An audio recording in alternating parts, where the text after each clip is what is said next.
hello, and welcome, world. It's Thursday evening, the happiest time on radio because it's 8 o'clock and it's time for Mek We Chat. When we, the usual suspects, gather in our special place in cyberspace and we talk about things that are happening across the Caribbean, in the diaspora, things that we should pay attention to if we really want to have a better tomorrow than today. I'm Beverley Sinclair. I'm in Grenada. We have George Grant at the controls. He's in Grenada. We have Athy Martin. It's always so great to see Athy. Athy's somewhere out there in the cold. He's left the warmth of the Caribbean for a few days. Can you imagine? And we have Catherine. Catherine is so faithful. She's an inspiration. Catherine is in a time zone where it's probably around midnight now, Catherine? Yeah. Yes, and every week, Catherine will get up at midnight to join us on Mek We Chat. And it's an inspiration, Catherine, it really is. And it shows your dedication to the Caribbean, even though you may not physically be located here all the time. But that's the way it is on Mek We Chat. We love our Caribbean, we care about our Caribbean, and ain't nobody gonna look after it for us. So we better do that. What is that noise? Is that suspect? Who is that noise? I think it's that boo-boo that just showed up, man. Yeah. And just showing up is our suspect, Mr. Jerry George. I believe he's having some technical issues that he's going to sort out and be with us in a few. I'm sure, absolutely sure he will. So, Athy, how has your week been? Restful. Great. Yeah, I'm taking a break. My first holiday in about 15 years.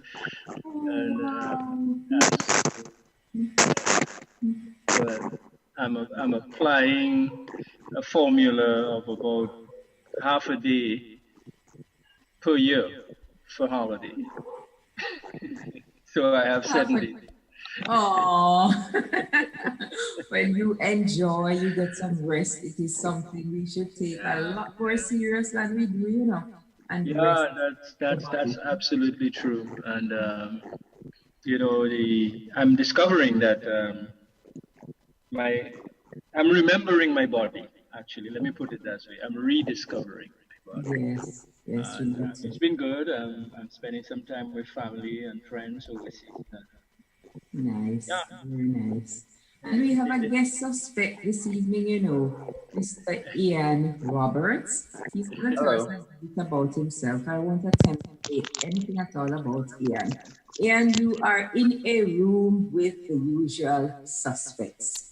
We are suspected of doing a lot of things and being a lot of, but there is no evidence. It's all suspicion. So we gather here on Thursdays as the usual suspect. And every now and then we have a guest suspect like you. And some of the guest suspects become regulars, you know. They want to join us ever so often. And they are always welcome. So Ian, introduce yourself to us and the rest of our listeners, viewers. Well, thank you very much for inviting me. I am Ian Roberts, Grenadian here. And I lived away for a while. I returned home 7 years ago actually, and it is an honor and a privilege to be invited to chat with you guys. I look forward to learning as much as I can from you. And if I'm able to put in my 2 cents worth, well, you know, I hope it's something meaningful. No, we're not so cheap here. No 2 cents. Okay. Ian. We take all 6 cents, Ian. Ian. Yeah. Okay. You gotta put in your 6 cents. Ian, can you hear me? Yes, I can hear you. Yeah, boy, let me tell you something. You're in for a challenge. You ain't gonna be able to teach these suspects anything. They head hard. No, I hope I can learn from you guys. You know, I'm the learner today. All right. So Well, tell us what's your profession? Are you a doctor? Are you a psycho? Are you a nutcase? Are you a professor? What are you? Well, I studied marketing at CUNY in Brooklyn at Medgar College, and then I did a master's degree in information systems engineering at Polytech NYU, Okay. and I, I worked with AT&T, Nortel, a couple others, and I think I made enough of a contribution there. So I had enough of it, and I decided that I wanted to make a contribution here in Grenada before I was no longer able to do so. And not just in Grenada, but in the Caribbean, because part of going to Medgar College, I was part of a family of Caribbean students. So I was able to develop a lot of understanding for the struggles that we all go throughout the Caribbean. Okay. And I feel that I'm a Caribbean person. And I love my Caribbean people. I love my African people. And I feel that that there's a lot to be shared with the rest of us, so that we can really take the bull by the horn and define our future. Well, And you're in not the right just- company, man. Thank you. You're in the right. Beverly. Beverly. yes, George. Just before you take it away. First of all, the guy sitting in the bottom row there, right in the middle, with his head kind of glossy looking. It's so unusual to start a segment of Mek We Chat without this guy's voice being heard. It kind of scares the stuffing out of me. When he bungs away, we're in for it, aren't we? That's one thing I wanted to mention. The other thing is on Facebook here. I see that Lydia James, she's saying goodnight to you folks, and she wants to know who's the gentleman in the white shirt with a white beard. So with the with the gentleman in the white shirt with the white beard come clean and identify himself? All right. I think you will identify yourself to Lydia shortly. But today is Grenada's independence, And in one of the cultural pieces that was on at the National Stadium today during the celebrations, one of the local comedians, Basanya Nicholas, he gave a point about how to identify a Grenadian. Yeah. And I thought it was so hilarious. And he said, if someone does this or whatever, that is a Grenadian. And then he said, when a plane lands at the Maurice Bishop International Airport and you see someone comes off the plane and bend down and kiss the tarmac, well, that is a JCB.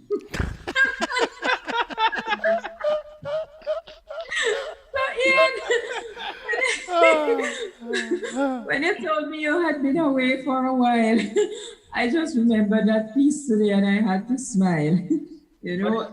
All the other identifications are for Grenadians. And for those who don't know, Grenadians have a thing, when you've lived abroad for a while and come back home, you're a JCB. That means you just come back. And it doesn't matter if you're back 20 years, you're still a JCB. Well, have you noticed you haven't been hearing that term used too much anymore, eh? No, people argue against it and they kick against it. Yeah. And it's sensitive. People are very sensitive to it. They don't like it. Yeah. And with good reason. But it's one of those things that I believe we should just adopt it, embrace it, and laugh at it, and say, yes, we're all JCB. And that's the easiest way to turn this thing around. Don't be angry. Don't be sensitive. Yeah, man. I'm a JCB. Now, one more thing, Beverly. One more thing. Have you noticed there's somebody noticeably absent tonight? Oh, yes. We have no food tonight. We're going to be hungry. I'm glad you mentioned that because I got to tell you this. I got to tell you this. I've been teasing her since I found out about this on Sunday. Ian, I don't know if you know a lady by the name of Margaret Francis, but Margaret's one of the regulars on this program. Margaret lives in New York. Well, after I got through my program on Sunday, I found out that Margaret, actually during the program, she sent me a WhatsApp saying that she had sprained her foot. Okay? And obviously I was very worried, but because I was on the air at the time, couldn't talk to her. So when I got off the air, I gave her a call. Margaret, what happened? George, I sprained my foot. What happened? Margaret attended sometimes in places like New York, they have these overnight workshops or seminars where you spend a whole night, people get together and have these overnight meetings. And at about 4 o'clock on Sunday morning, Margaret was on her way home and saw somebody with a pizza. And apparently, Margaret and food. Margaret's eyes lit up and decided, oh boy, I gotta have pizza tonight. This morning, 4 o'clock in the morning, 4 o'clock in the morning. And I don't know what happened, but apparently in her effort to find herself pizza, she slipped and fell and sprained her foot. So when I saw her just after 12 o'clock on Sunday, the lady was in crutches. And, knowing Margaret the way we do, very bubbly and effervescent, it looked really strange seeing her in crutches. And the thought that came to mind, every night, every Thursday night when we come on the air here, Margaret is eating something. Her mouth is going a mile a minute every Thursday night when we come on the air here. And I said, Margaret, obviously, food had to be your downfall. Huh? Food had to be your downfall. Oh, So, anyhow, that's one of the reasons why she's not with us tonight. But I also understand that I hope she's getting better. I know she's been with us during the week so far on Good Day Grenada. And I think she's going up to Boston tonight, so she's not going to be with us. But knowing Margaret the way I do, don't be surprised if somewhere along the line you see her show up. That's the Margaret we've come to know. Now, Veronica Sandy has also joined us on Facebook. Lydia James says, I see nothing wrong with the term JCB. Exactly. Okay. And she also goes on to say, whoa, Margaret knows her foot, dry foot already. She going and spraying it. Oh, gosh. Lydia, you're in for it. I'm leaving all of you to Margaret when she come back, you see? Take what you get, Lydia. Take what you get. When she'll probably join us tomorrow morning on Good Day Grenada. Anyhow, that's it for me, Bev. Take it away. Okay. Good evening. Well, before I turn over to our suspect in chief, and Ian, let me tell you how this thing goes. George Grant is a suspect in charge. He's at the controls, so he can shut up all of us when we talk too much. And the chief suspect is that one, Jerry George. That one. He is somewhere over here in St. Vincent. Right, so. Jerry's in Yep. Yes. Before they come for the rest of us, they'll go for him. Okay. And I hope you know what they said when they came for them and you said nothing. Right. When they come for you, I hope that you'll have something to say. I hope that you're still available to speak for me. You hope. Right.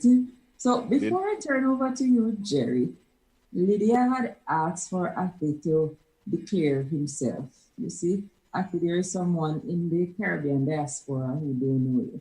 And I don't know how Lydia don't know you, But you have to tell Lydia who you are. Oh my goodness. Well, I'm 73 years old, Dominican, and going on 37, and calling. My life's mission has been to light fires under the backside of people who disrespect and dishonor our people. I've been doing that for over 45 years, going on whatever, since I'm a kid. And right now, my main engagement is to put in place the next wave of persons who will light fires under the backsides of criminals and instigators of problems and whatnot. And that's what I'm primarily focused on, is finding that next generation, nurturing them, and so that when we are gone, the work continues. That's right. That's right. Absolutely. And Now, I'm drinking. other menu. What? I've been taking a sip over here, man. I better I'm take a telling sip. you. I have something to sip. Look at Not the this. same, that glass does not measure up. So you can go very good. Not the same glass of coffee. And Bev, I see you have a Basanto too. Oh yes, I get one every year. Every single year I get one. You know. Oh, really? I only have 10 fingers, so they rotate. Okay. And it's the same cause. Same cause. Same cause. So you haven't learned your lesson. Have not. You have not. You're attempting to be excessively agile when you're engaging in. Well, you know, when is that 73 going on 37? That's me. Okay. You're excused. RT? That's right. RT? Yeah. I just have to say here, Lydia James, having just listened to your description of yourself, she says, I like mine like that. Who like to light fire? Keep it burning. Is that why you left Dominica and went to wherever it is you are? I'm just refueling, and in fact, given the new nature of the challenge confronting us, we have to retool. We have to get new tools in our toolkits in order to be able to treat with the threats. That's part of the mission. Staying current. Okay. So this evening, we probably will say a little bit about independence, because I'm not happy with what we celebrate as independence and with how we behave as a people, calling ourselves independent, and not just here in Grenada, but right across the Caribbean. For me, it's not independence, it's just a new type of colonialism. So that's one of the things we have on the menu. We also, and we have a little statement, George, from one cultural activist, she calls herself. Social activist. Yes. Right. So we'll probably listen to that a little later on. All right. And we also have on the menu some Bangarang in St. Vincent Parliament. Is Jerry, I believe, lighting some fire under them people up here. You know. He doesn't sit in the Parliament, but I believe he had something to do with it. I hear the Prime Minister is a threat to another member of Parliament. I am itching all over for Jerry to tell us that story. Have you heard about that one? No, I didn't. I'm sorry. Yeah, I'm just itching for Jerry to tell us that story. Oh. And the other thing, maybe we should just leave those two for now. And if we have time, we'll get to, excuse me, funding for climate change or climate resilient projects. I really hope we get to touch on that one, you know? Because I heard the Minister of Climate Resilience, or whatever the name of his ministry is, say some things this week. And I want to look at what he said, you know, and some things that were said prior to that. Because one thing we know that our elected officials, they like to talk. And It's either they don't have good memories or they think we don't have good memories. But they like to talk. All right, so let's kick off with independence. Jerry, suspecting chief, take it away. Well, I like how you said that. We talk a lot about independence, and the other word that is often abused is the question of sovereignty. We like to talk about our sovereignty and our independence, but if we sit back and ask ourselves really and truly, what in practical terms does that mean? I still have a huge problem with the fact that our independence is celebrated with a military parade.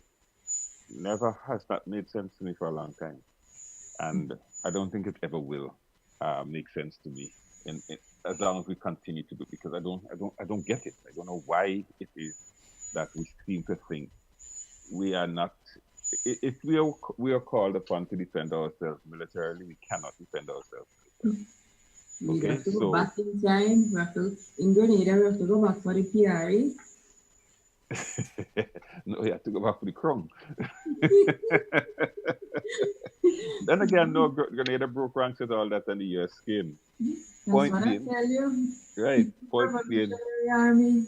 right? So, Point being, why is the celebration of independence so linked up with a military parade?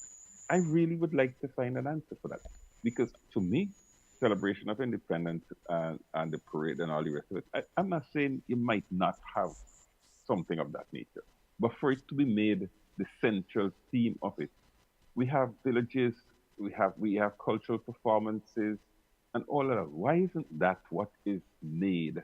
Or that's what makes us our independence parade? And every year, every government just systematically and in monkey style parrots that whole procedure, and it makes no sense to me.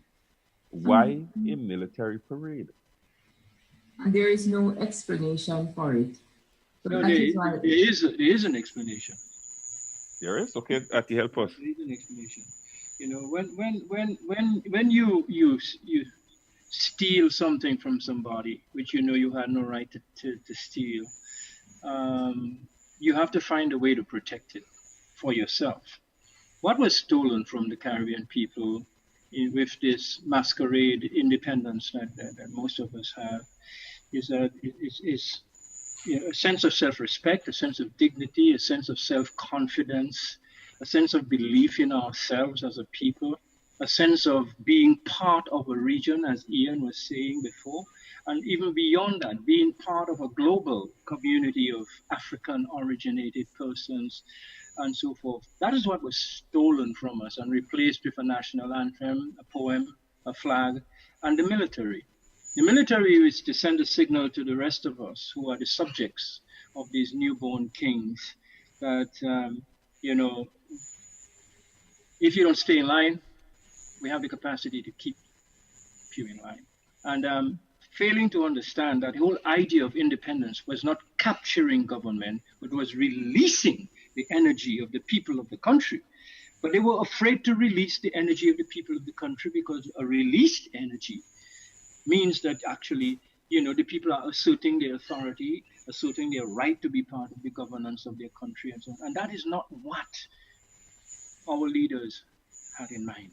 I wouldn't say so of the original prime ministers and leaders. Maybe they had it right, but it quickly morphed into a situation where the right to rule became a right, a privilege, the right to have privilege in the society rather than a right, than a responsibility to sort of mobilize, organize, educate, inform, and then release that enormous energy of the Caribbean people that could have transformed us into, if you will, a model region for the world.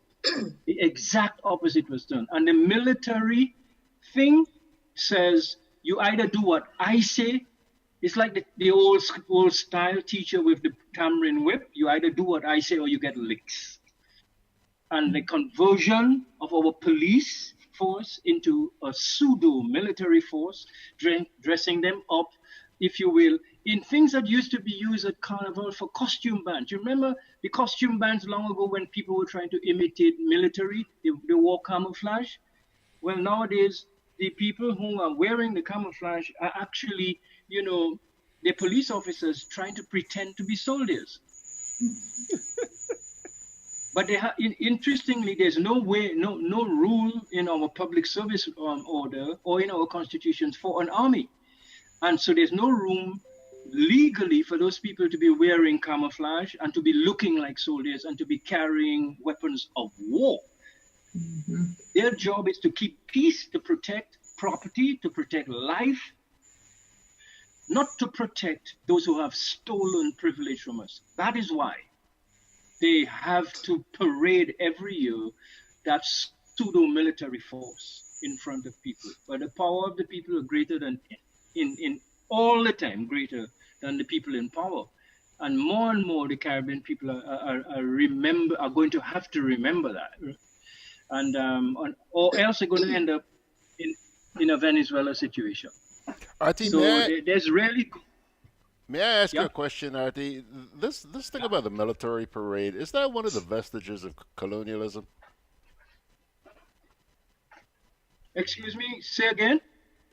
The military parade, is it one of the vestiges of colonialism? Absolutely. Absolutely. Okay. It's for the same reason. Thank you. That's the answer I expected from you guys, because this afternoon I sat down here looking at that parade, and I just about wet my diapers laughing, because just not even 6 months ago, back in November, we were making a big fuss about shedding the vestiges of colonialism, man. And we breaking the shackles. The shackles of colonialism. And then we go down to the National Stadium today, man. And what do we see? Oh. I can't believe it. The hypocrisy. You know what shocked me a few years ago when I saw it is when the Governor General was walking around like the Queen does here, examining the uniform and the way the police officer dressed. And I thought, what is that? And I was so shocked. What is this? Yeah, look, I see you smile. No. Well, okay, let me come to that, because the Governor General, in the context of, except for Ati, is still the head of the state. Well, represents the Queen. That is why I made the point that maybe there might be some aspects that they want to do in that regard, okay? Because you have to find some way to honor the Queen, because otherwise you get rid of her, okay? So I say my problem is that the parade has become the be-all and the end-all of independence celebration, the focal point. And that is what I have a problem with. I'm saying, okay, and where did we get it from? When they were going to give us independence, the colonials who designed how the whole independence transfer was going to be. So we had the raising of the flag, the salute, the this, the that. And we have not left it. We have taken that as the template from 45 years later. Mm-hmm. You mean we can't design our own thing? And to me, the celebration of independence, as I said, even if they have to have the flag and the salute, okay, let's get past that. But why don't we have the villages, the various villages, and in particular in Grenada, there are different aspects, especially the Grenadines, and let that be performances around which people celebrate the independence. Jerry, that which is Grenadian. Last night I went to a performance, and when I sat there, I felt like I was celebrating independence. Really? Whereas Peters, I don't think that man realized how talented and how great he is.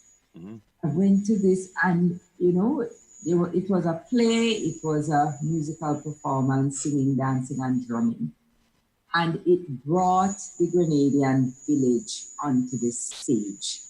You could so identify and recognize what was going on in the village at the times of independence, and the different things and the clashes between the people and all of that thing, the way they dress, the way they talk, the way they behave towards each other, and it showed you, you know, where Grenada came from, the divisions in the household, with the politics, who supported Gary. Well, this is in the Grenada context now, who supported Gary, who supported the GNP, and all of that was brought to life on stage. And I'm like, this is what an independence celebration in the Caribbean should be about. And what blew me away with that is the number of young children who were involved in it.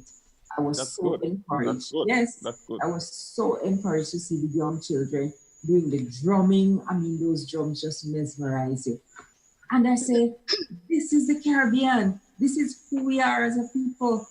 And I sat there enjoying that performance and thinking, and tomorrow we're going to dress up in these stiff uniforms, go stand up in the hot sun, march up and down in a circle, and call it a military parade and say, we're celebrating independence. Yeah. This That is what. time, the cultural expressions that I saw, the stories, the songs, they sang the statehood song. When it's the first time I was hearing it, I have to confess, the Grenada statehood song. They sang it, you know, which would have been sung the last time before the Grenada national anthem and the flag and all of that. And I said, look at that. You've never seen that in the national stadium, or you claim that we're celebrating independence. It is, oh my goodness, it's just sad. And our so-called ministries of culture just need to cut out this thing and have a proper cultural expression when we talk about independence. But you know, that's exactly how Dominica's independence celebration used to be, because we started our independence celebration day is November 3rd, but for 3 months prior to that, there was an explosion of village level cultural performances. Yes, that's right. Leading to the selection of the best ballet dancing, the best quadrille dancing, the best drummers, the best singers, and so forth. And they all performed at in a big cultural gala, which was the centerpiece of our independence celebration in the earlier years. Absolutely. But there's been a gradual and methodical dismantling of culture as the centerpiece of independence. And that is what is very disturbing. It's disturbing because culture is who we are. Culture is where you reaffirm your identity, as Bev has just been reminded. And if you dismantle your culture, you actually dismantle the people. You dismantle the society. You remove any identity that you might have been seeking to sort of to establish. I want to recommend that people take a look at that movie Black Panther, and that's why. It's because it's a really interesting story, and one of the main streams of that movie is that it shows you how the nation of Wakanda was able to bring culture and the highest level of technology together in a partnership, in tandem, to serve the people. We unfortunately have inherited an approach to doing things which says that we either have to choose culture or technology, right, and not make them become partners in our process of development. And that is why we are stuck where we are. One of the many reasons, actually. Absolutely. My concept of independence, okay, let us even say we start with a little bit of the parade and the inspection, but that must immediately expose itself into the cultural performances and bring it out. What is Grenadian from the various villages and stuff? So you have a huge explosion of culture. And to end that, the people should disperse into an exhibition of Grenadian craft and manufacturing and stuff, so that you have a whole, like this evening, for example, the people should be in the exhibition halls looking at what Grenadians create, looking at the expressions of Tanya Love, for example, and the various places that produce it and how and stuff. That is what I think independent celebration ought to be. This nonsense of revolving everything around a military parade annoys me every time. I just stop going to it. I just don't bother. Yeah, because the thing is that as Beverly was speaking, the thing is that I growing up at home in Grenada, and I see that we are people have so much potential. We got so much creativity, but somehow we are being blocked and prevented from expressing and articulating that because of the people that are above us. We can't move forward. They do everything to prevent us from going forward. That is the reason why we are this way we are. And we are 45 years since independence, but then we're so childish. We still like we are 5 years of age. We're not mature as we should be. And I can tell you something. The other day, today I was thinking, and I thought, why we are the way we are? And I was thinking, okay, we got independence in 1974. And in 1979, there comes the revolution. So we had actually 5 years after independence, there was the revolution. And I don't think at this period, we got the time actually to grow and develop into independence, because I don't think the revolution, I don't know if they celebrate the independence. I don't know. I'm not quite sure. They never used to do it, right? And I said, we as a people, we didn't get a chance to actually grow and develop, Beverly. That is what, so we're stuck in that situation. We're stuck in this.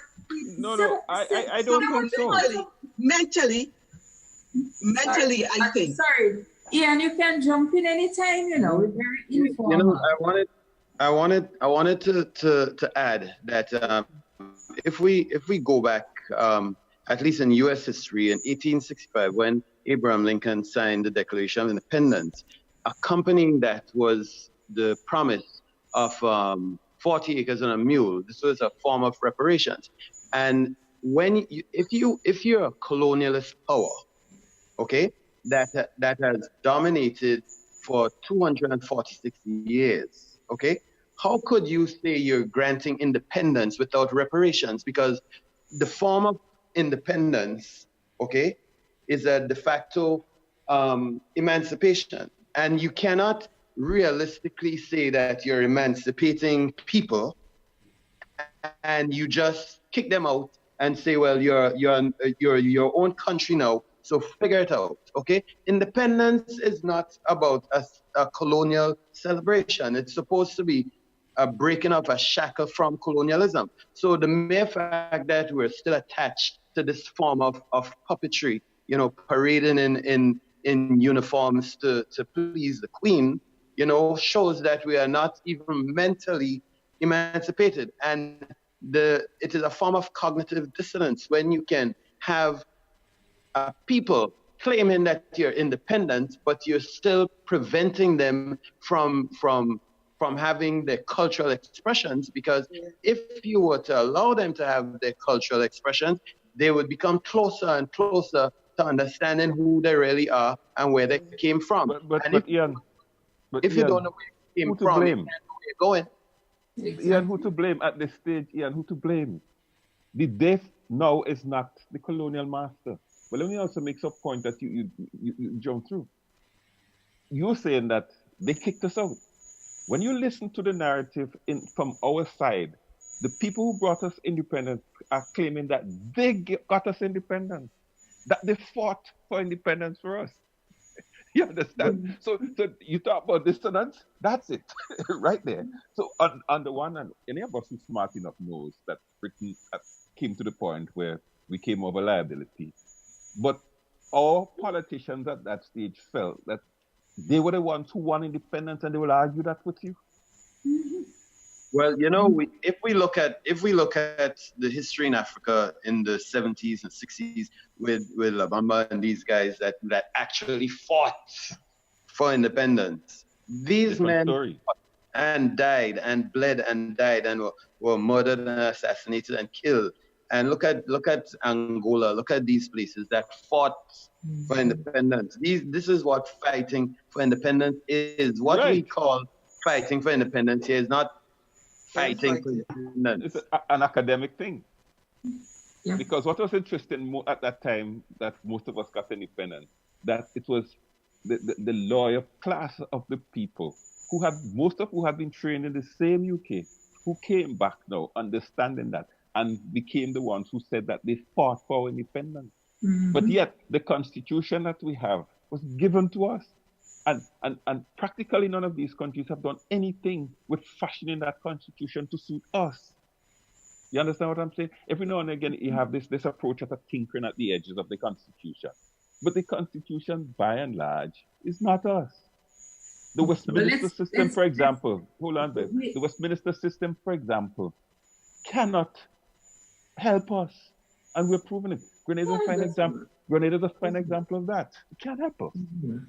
Well, you know, before one of the reasons Morris and these guys opposed the movement for independence in 1974 was because they felt that Grenada could not stand on its own. And if we had to have independence, at least we should have gotten Britain to pave all the roads first and build more schools first and build more hospitals first and set us up first and then give us independence. We shouldn't be crying and asking for independence just in name, just to say that we're independent. We should have gotten these people to pay first, Right. to make sure they restore us to a position where we could actually operate on our own. But that never happened, and that is why that's why when Grenada gained independence, it was in darkness. That is why there was a riot. That is why the country was shut down and there was turmoil in Grenada in 1974 when we gained independence, because it wasn't that they didn't want independence, you know, it's just that they felt that they should have made some arrangement for reparations to accompany independence. And this is why we celebrating this independence today is a mockery. We should not be, the word independence should not be uttered without the word reparations. Well, Let's take a break and come back, please. I'm sorry? Together with you, our customers, we energize our community. Together with you, we energize our economy. We are working together to give our nation a better tomorrow. With you, we energize our future. Together, we energize our nation. Thank you for partnering with us as we energize our Spice Island. Redlick, energizing our Grenada. I'm always on the move. Training, traveling, competing. So it's good to know I have Quad Bank in the palm of my hand. Introducing e-banking, one of many customer convenience services from Grenada Cooperative Bank, and there's more to come. It's swift, simple, and secure. Welcome home.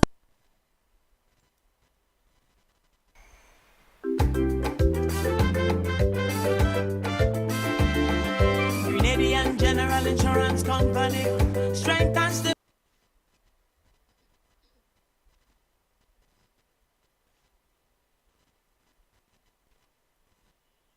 stability. Grenadian General Insurance Company. Tell your friends, tell your family. We cover householders comprehensive. Motor and even fire too.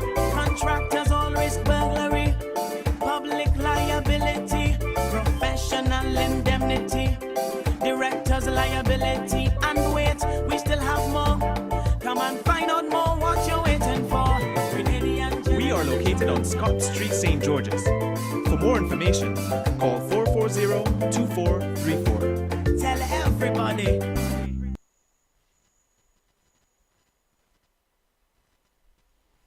Anybody home? We're back. Are we back? Yeah. Okay, we are back. You see, that's when you don't hear what's going on. It's difficult. Yeah. Let me make a comment, if I may, on some of the observations that have been made, which I think are, although all not in sync, but they on point. Because the fundamental error with the thing we call independence is that we tend to like in Grenada's case, you're using a time span of 45 years That's not the time span. That goes all the way back to Kalinago, to slaves. In other words, independence for us didn't start with a few people going to that house in Lancashire House in London and signing some papers. It didn't. It began, it got interrupted, it got restarted, it got interrupted, it got restarted. The slave rebellions were our struggle that laid the foundation. And what we celebrate today does not celebrate slave rebellions, does not celebrate our own ancestral struggles that laid the foundation, which even gave us an opportunity to think of independence. And even before that, the Kalinago people. And then following that, the trade unions. Do we celebrate trade unionism? Do we celebrate the struggles of the trade unionists, of the students, of the farmers, of the artists, all of which have been going on? The journalists, people who attempted to convert the notion of a press into a reality in our respective islands. So you see, we have allowed ourselves to be duped into celebrating something, and I think Ian is right. It's a farce. Into be celebrating something that is really not really the sum total of our independence struggle. We have had independence struggles. We have had Grenadians shot and killed and hung fighting for independence in Grenada. We have had Dominicans, Jamaicans, St. Lucians, all in these islands. We've had our physical struggles that have resulted in death as well. But we have discounted that.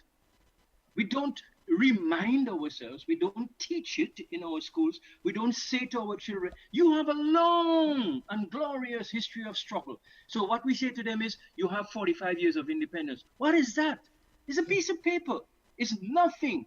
So we have to revisit the notion of what is independence and remind ourselves that independence did begin from the first day our ancestral people found themselves here. And that is the story that needs to be told. That is why the village things that Bev, you were talking about, are so important. Because those villages started when escaped and runaway slaves and freed slaves got together and said, we're not going to work for no massa. We're going to build our own community and so on and so on and so forth. So I agree with you. But here's why we are stuck with the 45 years. And I said it, that the people who then became our academics, who were just trained in England, right? Who saw, because let's face it, majority of these countries were taken into independence, and the first prime ministers or premiers were legal people. Am I not right? Mostly. And they're the ones who basically have cut off all that happened before. To me, Grenada is in one of the best positions. Here's why. Grenada had all that struggle. Think of the stories of Gary, The Sky is Red. Think of the fact that Grenada is the only country that actually had a revolution. But the Grenadian people will not use that as part of the remembrance of their independence. They will deny it. They will walk around it. Instead of embracing the fact that here was the only country that sought to really establish its independence by doing something that was completely against the norm. That will never, I'm sorry to say this, but I've been in Grenada long enough. Most Grenadians will not embrace that and celebrate it. I think it was part of your history. What happened with the PRG, the struggle for what they thought was their independence thing, that should be, but the majority of Grenadians will not.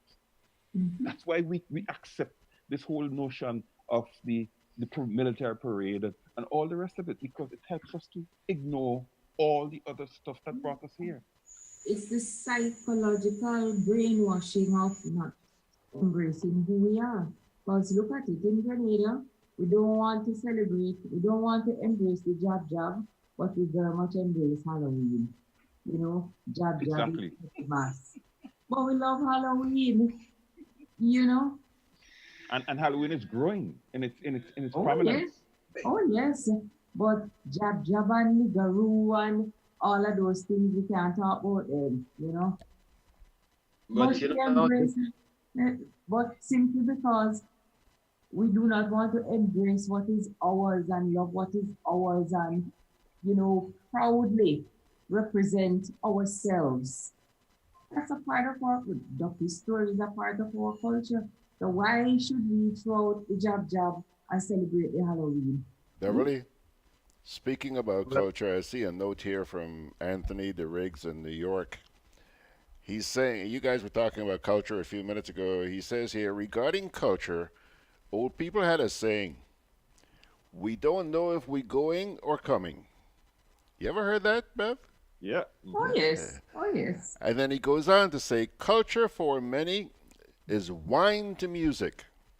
Yeah. Leaders whining and policemen whining, and the Queen, perhaps she laughing at us.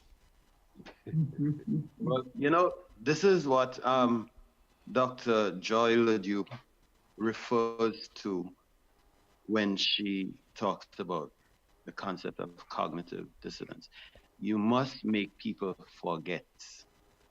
Okay? If independence celebration had reenactments of rebellions and the struggles that we actually went through for generations, all right, then this would make us very conscious. And then this would mean that there would be no cloak. We'll be piercing the veil. Because you must make us forget our past in order for us to not hold you accountable. Yeah, but who is the us that must make us? Our people are here.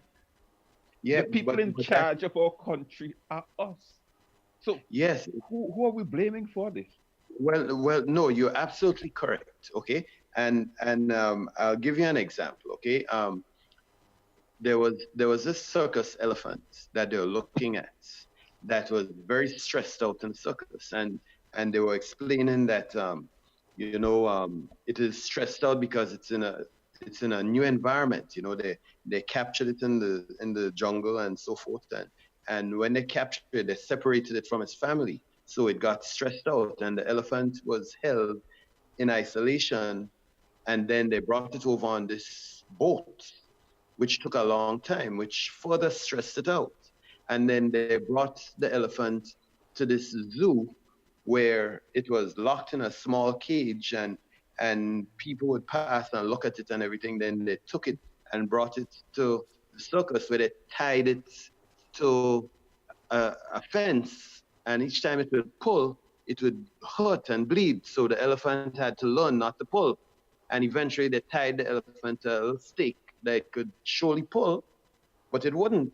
And they were describing how, and these white people were amazed, and they felt so much pity for the elephant. And they were saying, but how could you feel pity for the elephant? How could you understand what this elephant has gotten to through all of its been? And can't you see that this is the same thing that Black people went through, but you have no feelings for humans who went through the same thing that I just described, that the elephant went through, but you have sympathy. You see, it's because that is what cognitive dissonance is. You have to prevent yourself from realizing what is real that is wrong. Because if you somehow admit that something is wrong, then you have to be held accountable. And the way you make people forget is to just have them not have their cultural shows, not have anything to remind them of what we went through, where we came from. That's blaming the white people. I am saying we but are in charge. No, but I they am are to blame. Okay, fine. There was a time when they could carry all the blame. For 45 years, it has not been white people who have been in charge of our destiny in Grenada. It has not been white people who are in charge of this. We are in charge. Let's take our responsibility here. But is that really true? I'll give you an example. Do you believe that there's such a thing as Black racism? That is true. Yes. There's racism anyway. Do you believe there's such a thing as white racism? Yes. Okay. In St. Vincent and the Grenadines, if you go to Canawan, Beckway, Palm Island, PSV, Bangarang, you know the place. Yes, they haven't taken full control of Union Island as yet, but they're underway with Myro. Okay? Do you believe that if I said to a white person today, I hate you, I hate you, I hate you, I hate you, do you think, other than becoming red, do you think my hating a white person can have any effect on their way of life at all? Can I have any negative impact on a white person because I said to them, psychologically, they might feel upset. That's about it. That's it. Okay. Now, on the other hand, if I went to the Prime Minister and said, I have a project that I would like to do, and he ignores it, but a white person goes and says, I have an idea for a project, and they are granted permission, that is racism. That is how a white person, being white, can adversely affect me as a group. I have it's not the white person's fault. But it's not the white person's fault. But it is. They have a form of privilege that is accepted, and it is rewarded, and it has given by whom? But by a black man. It is given by a black man, but it's also maintained by them by the power of the gun, because that is how they control everything.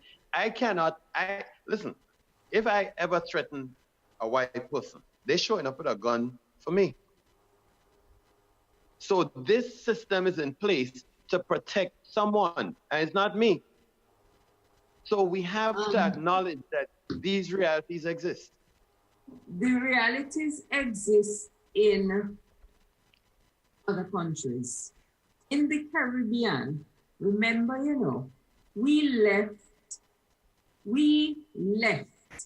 we were left here by the colonial masters. They left us here. Mm-hmm. As I said, we threw them out. They went, they're gone.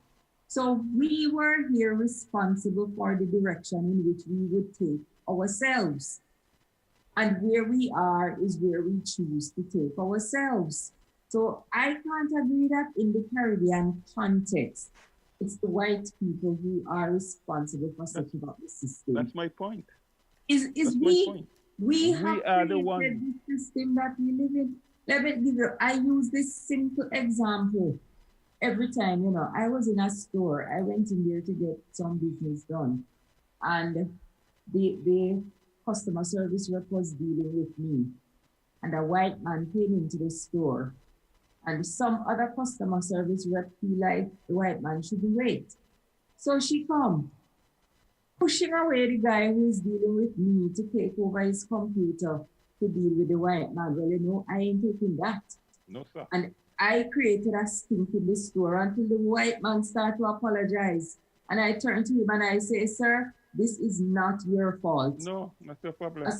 I said to him, this is not your fault. And I deal with her good and proper in there, make him stand in line, make him wait like everybody else. Absolutely no way was I going to allow her to come cut in front of me to take care of a white man business. We're all in there to do the same business, let him wait, just like who I had to wait. Bev, there's a note here on social media from Kipling Francis. He says, as long as we keep blaming white people, we will never see any good reason to move forward. Exactly so. That's my problem. We have to give up this business of white. This is us. We, the people who stood up today, taking the parade, making the decisions, are our people, us. Of course. We've been doing this for 45 years. Leave the white people out of this. And I'm saying that we boast that over the last 50 years, we've had the best education in this region. What has that education given to us? How has it helped us?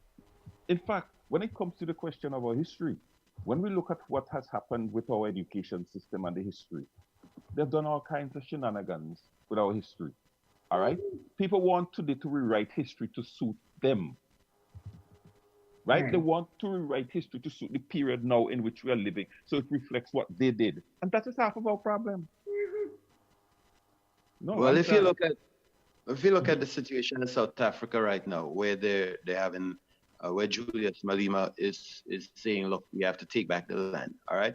when Nelson Mandela was elected president of South Africa, he had political power, but the other group, the white people, okay, had all of the power. They had all of the wealth. So even though we have black leaders in South Africa today, okay, they're still suffering, and it is not because of just it is not a switch that you turn.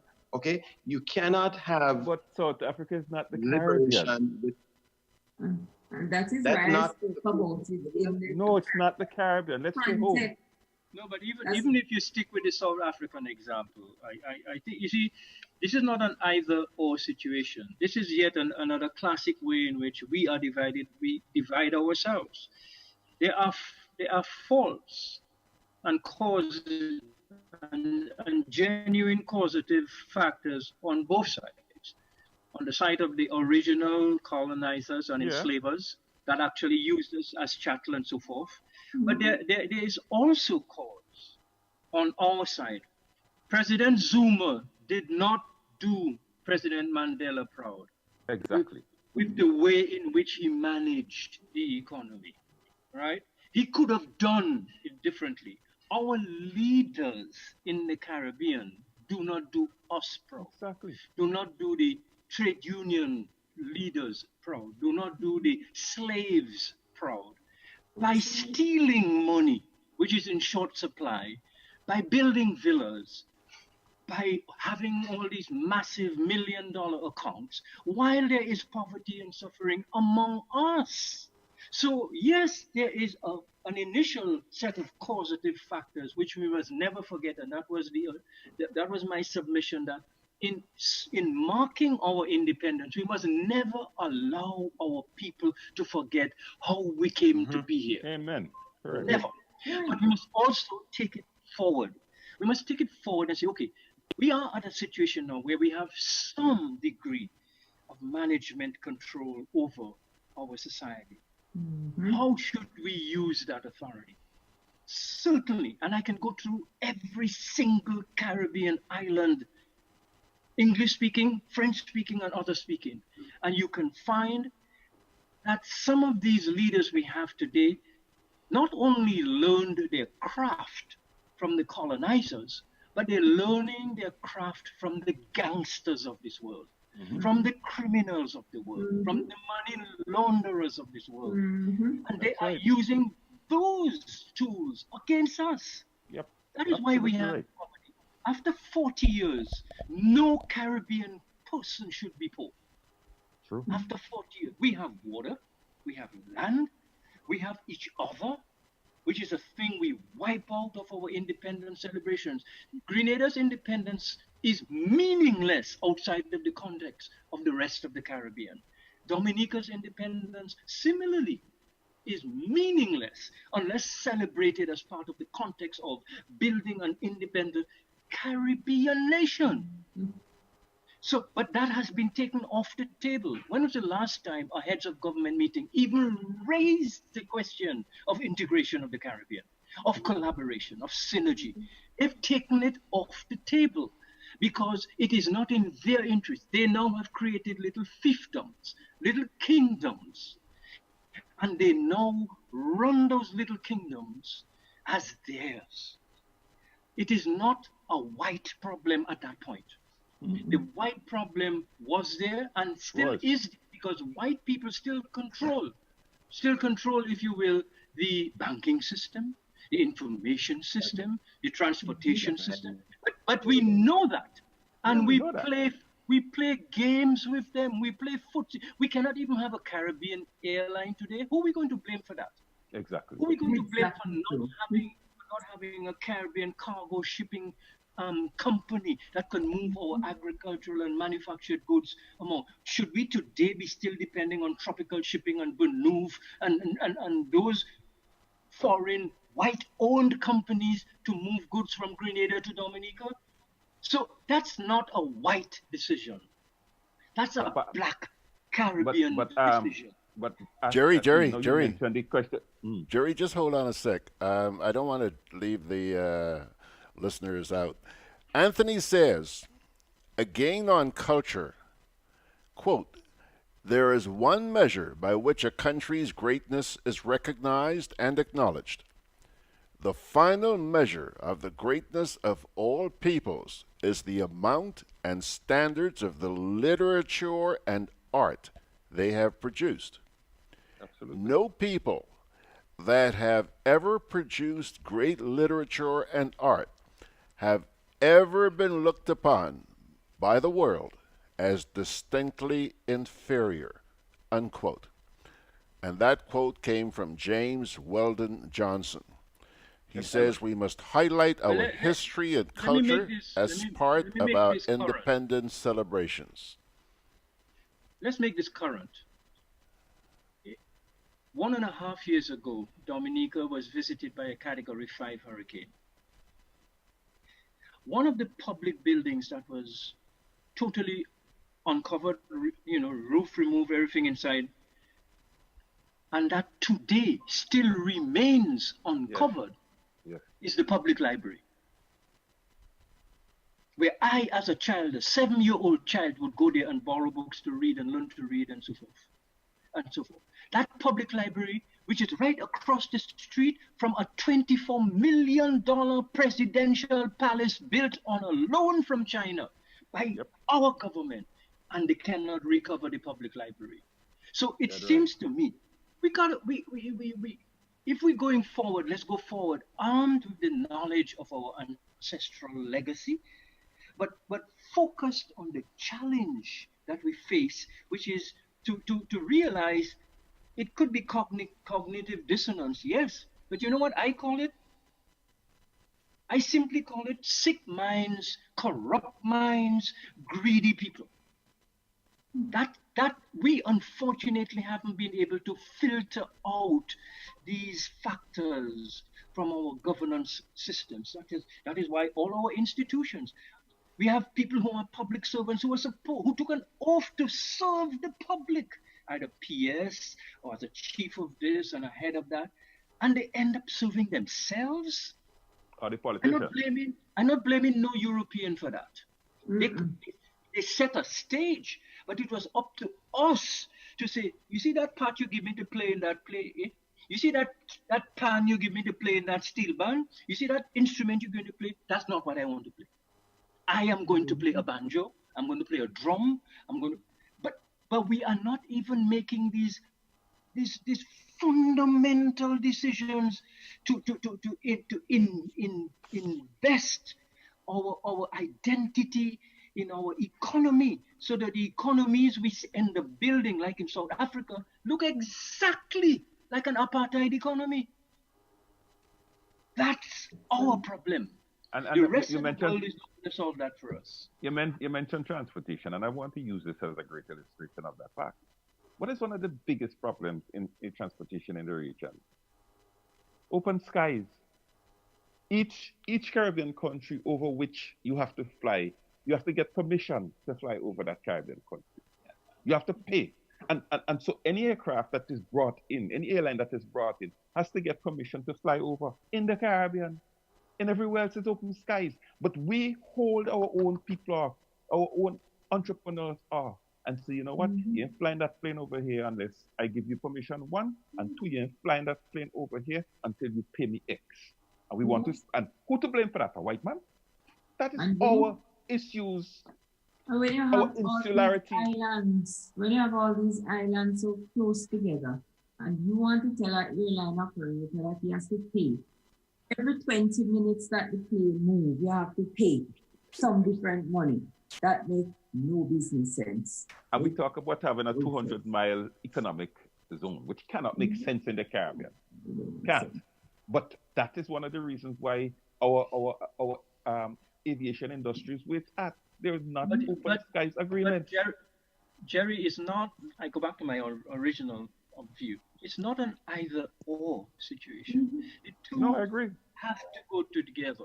We have to recall how come we are behaving so foolishly, even when we are our governance, people in our own societies. How come? What's wrong with us? Is there something inherently wrong?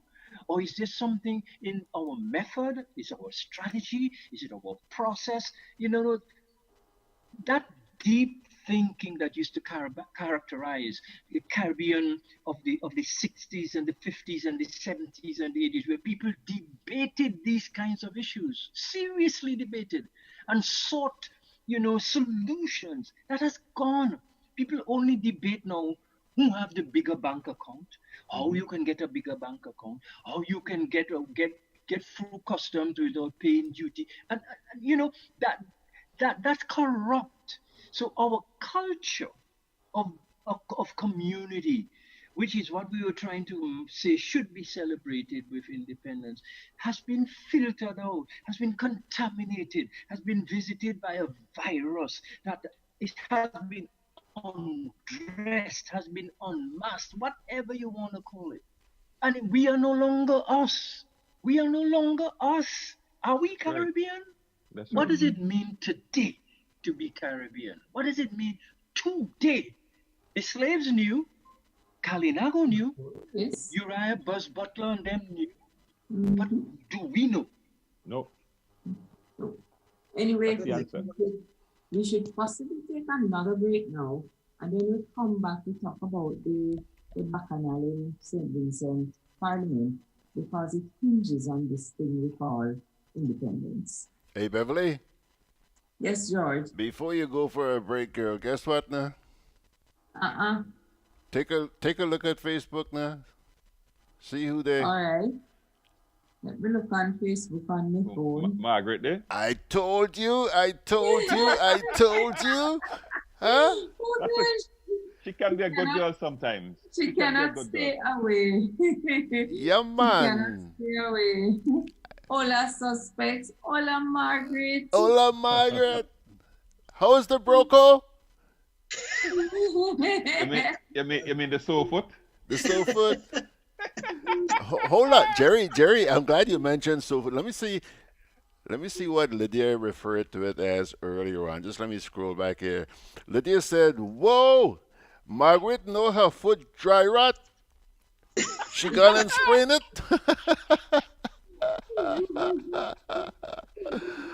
Oh, Margaret, we are happy to see you, my dear. Okay. Pardon? Margaret is my friend. Leave Margaret alone. Yeah. Understanding Margaret. Kipling said, thanks, Margaret. Did you make it up to Boston, Margaret? Let us know. Kipling here says, what we are ignoring is that today's black slave masters are doing more harm mentally to the masses than what was done many years ago. Jerry, you agree? No, listen, I agree. Because here's what we knew back then who the enemy was the white man. We knew. We knew who we were up against. Today, the way we are, they want to treat us. And instinctively we are thinking, but this is one of us. You know, I voted for him. I voted for them. This is one of us. If you go to the white man situation, I know exactly, my hackles are up, so to speak, because I kind of know what to expect now. I'm not saying that about our white people, because that is not true. Some of my best experiences have been through those people. But I'm saying, when we face off with each other, whether it's politically or in business or whatever, I don't expect that. I don't expect to have to be fighting that same kind of battle, but it's true. Byron Bridgman says, that's a very interesting topic. I've always said we are too small for there to be poverty still in our islands. Singapore, Taiwan, Hong Kong have developed. Why can't our beautiful Caribbean? That is closer to the big market of Canada and America. So says Byron Bridgman. Okay, we're going to take our little break now, Beverly, and we'll come back. Yeah. With free island-wide delivery, Hubbard's Building Supplies and Lumber Departments continue to provide the best quality lumber, steel, tiles, plumbing materials, electrical and general hardware supplies at competitive prices. We continually consult with builders, homeowners and contractors to improve product range and services. Enjoy discounts where applicable, including the use of credit and debit cards. At Hubbard's Building Supplies, Grandance and Lumber Department, Caranage, we offer quality service, affordable prices, giving you the convenient, reliable, free island-wide delivery. Call 440-2087 for all your home improvement and building solutions. Juve chocolates, cocoa nibs, and cocoa balls from Diamond Estate Grenada are now available at Amazon.com, Amazon.ca, Amazon.co.uk, and GrenadaMarket.com. Try their sensational touch of nutmeg and a touch of ginger chocolates, 75% dark and rich, 100% pure cocoa, and their 60% dark and sweet chocolate bars today. Amazon Prime members enjoy free shipping on these orders in the USA, Canada, and Europe. GrenadaMarket.com. When you can't come to the island, the products of the island will come to you. Hey, Lynn. Hey, neighbor. Here's the bill I asked you to pay for me. How did you get your electricity bill to be so low? For one, we size our transformers just for what we need. And we unplug transformers, chargers, and other devices when they're not in use. We also replaced our light bulbs with LEDs. They burn less energy, right? Much less. I even replaced the seal on my refrigerator door to keep the cold air in. And Grenlec is always advising us not to open the fridge too often. That's right. And my family washes and irons in bulk. With fuel prices changing all the time, how do you know if it is working? We pay attention to the usage history table. Over time, our average usage has decreased. So while Grenada can't control fuel prices, I can conserve energy and save money. GRENLEC, energizing our Grenada. Telling you. Yeah. Okay, welcome back to this edition of Mek We Chat. Thursday evening, it's the 7th day of February, and we are here once again having a focused discussion on the question of what really is independence and how do we celebrate it. I must say though, Beverly, that one of the things I noticed on Facebook a lot was oil down, and people wanted breadfruit. I even offered somebody to send a shipment. They just kind of booked it too late, we could have sent a whole shipment for them.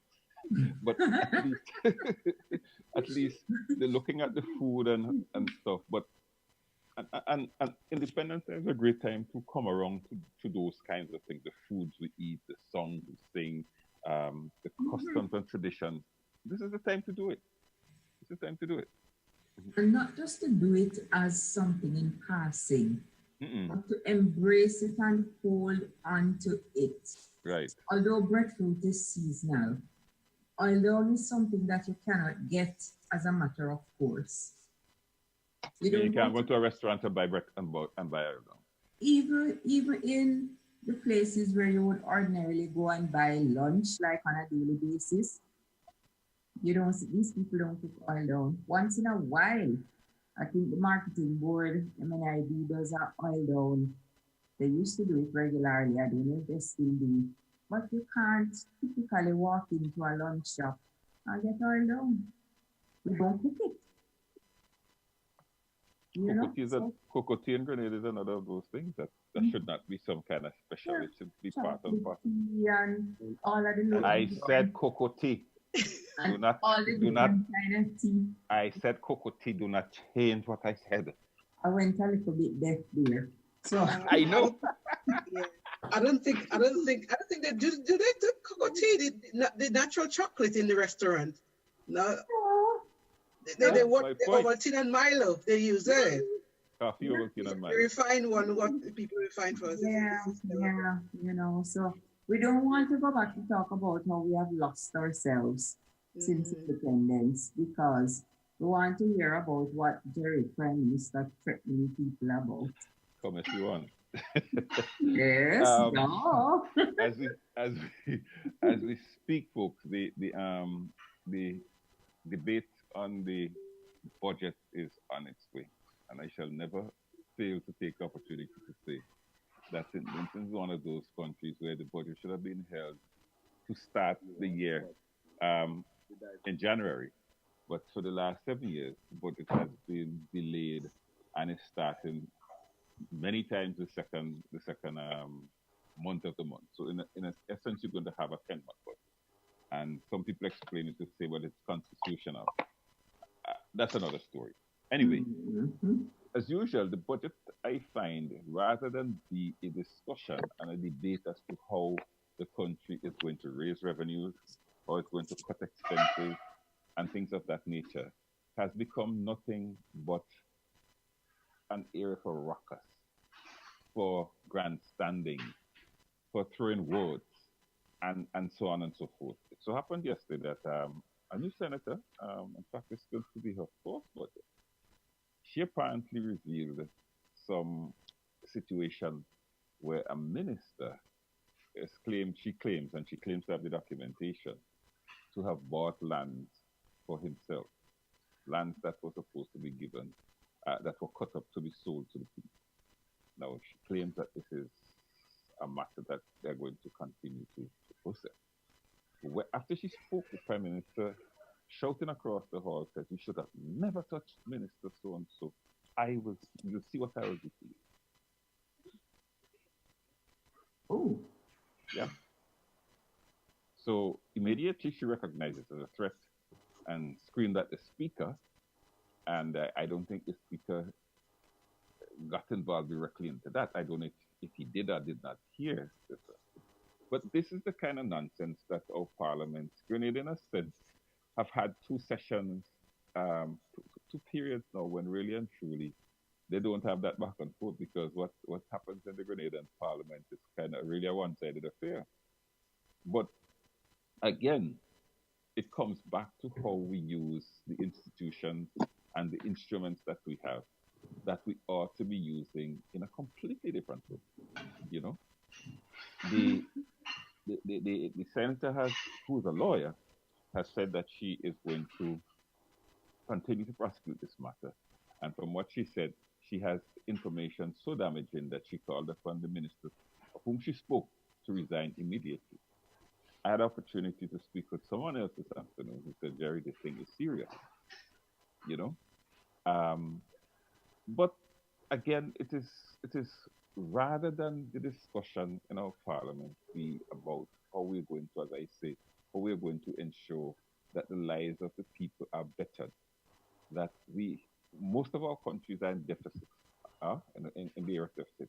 Most of our countries, if you get them to have a growth rate of 3%, you're doing fine. But those are not the issues of a budget discussion.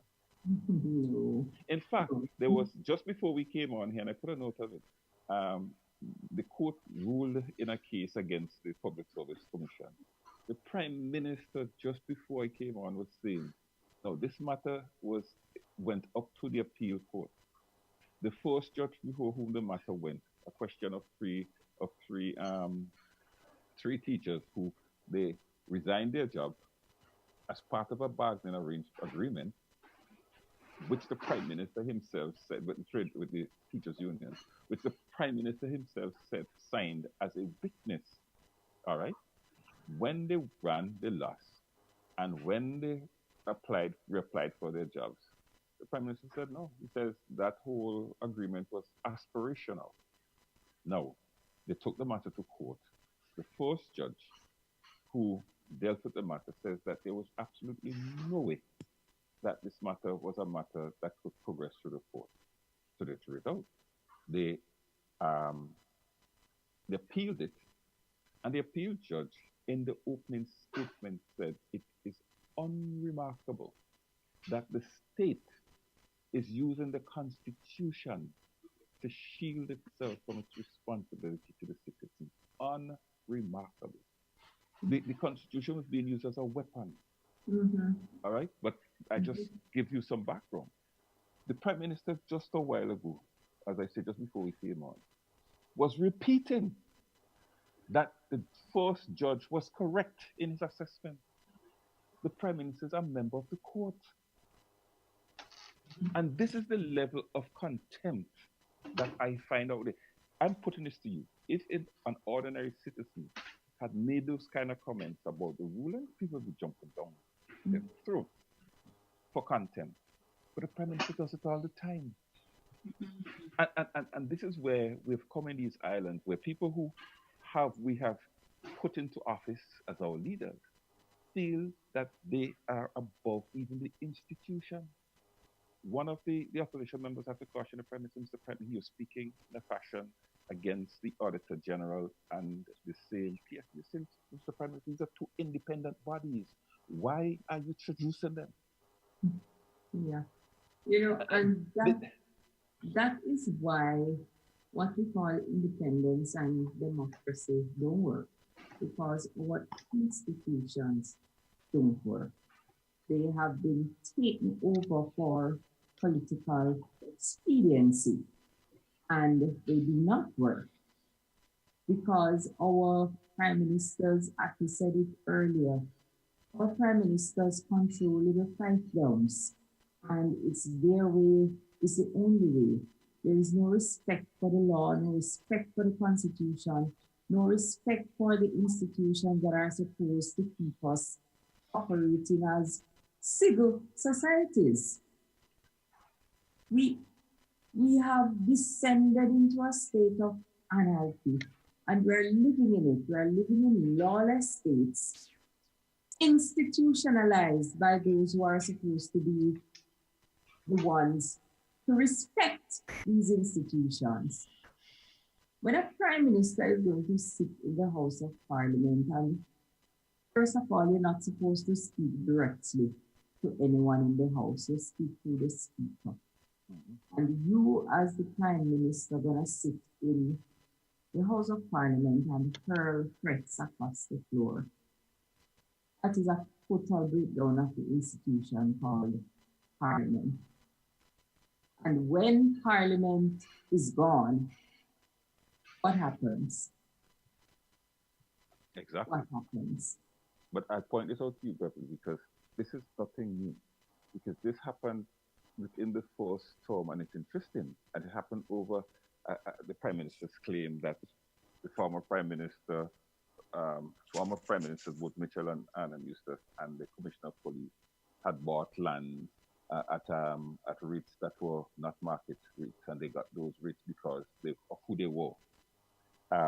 When the matters were, all right, George, when the matters were properly researched and stuff, it was not true. They bought the land at the market value at the time. The Prime Minister went into Parliament and made some aspersions about the Commissioner of Police, all right? And when the Commissioner of Police took the matter to court, the matter was taken up to the Privy Council. And the Privy Council says that no Prime Minister has the right to take a private citizen and introduce them in the House of Parliament and think they can get away with it. Exactly. But that happens. We only understand that now because this case is now precedent. All right? Because a lot of, I don't know, I don't speak for Cindy. A lot of times that has happened. The Prime Minister has gone into Parliament and has said all kinds of nasty things about people because he has parliamentary privilege. The Privy Council said, no, you cannot do that. Yeah. People who are not members of the House, they cannot respond in like manner. They cannot defend themselves? Yeah. And this happens in all parliaments of the region. I mean, yes.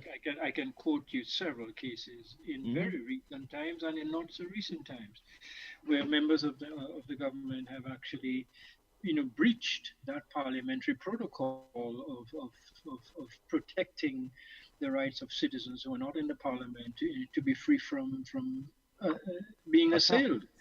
And so, and it raises very serious questions about, who we are, how we conduct ourselves. I mean, for example, simple things that we could be doing that wouldn't cost a penny are not being done. Every now and again, for example, you hear the president of the United States goes across the thing to meet with Congress or meets with the leaders of the opposition, met with Nancy Pelosi and whoever. At least there's some attempt to create, if you will, informal dialogue. When was the last time you heard one of our prime ministers having a breakfast meeting with the leader of the opposition? When was the last time? I can't remember. I don't know if it's ever been done. But so it sends a message of tribalism, tribal warfare. If you are on my side, you shouldn't have anything to do with the people on the other side, and so on and so forth. And it robs us of the talent and resourcefulness of almost half of the population each time you have a change of government. Absolutely. And that is why we cannot beat this poverty thing. That is why we cannot create jobs. That is why we cannot, meet the aspirations of our people. At any one point in time, 50%, 40% of the population is excluded from the opportunity to make a contribution. Madness. Come on, come on. Where we learned that from? I wonder where we learned that from. Well, tell me. This is the strategy that every colonial power has used through time. Now, I'm not a religious person, okay?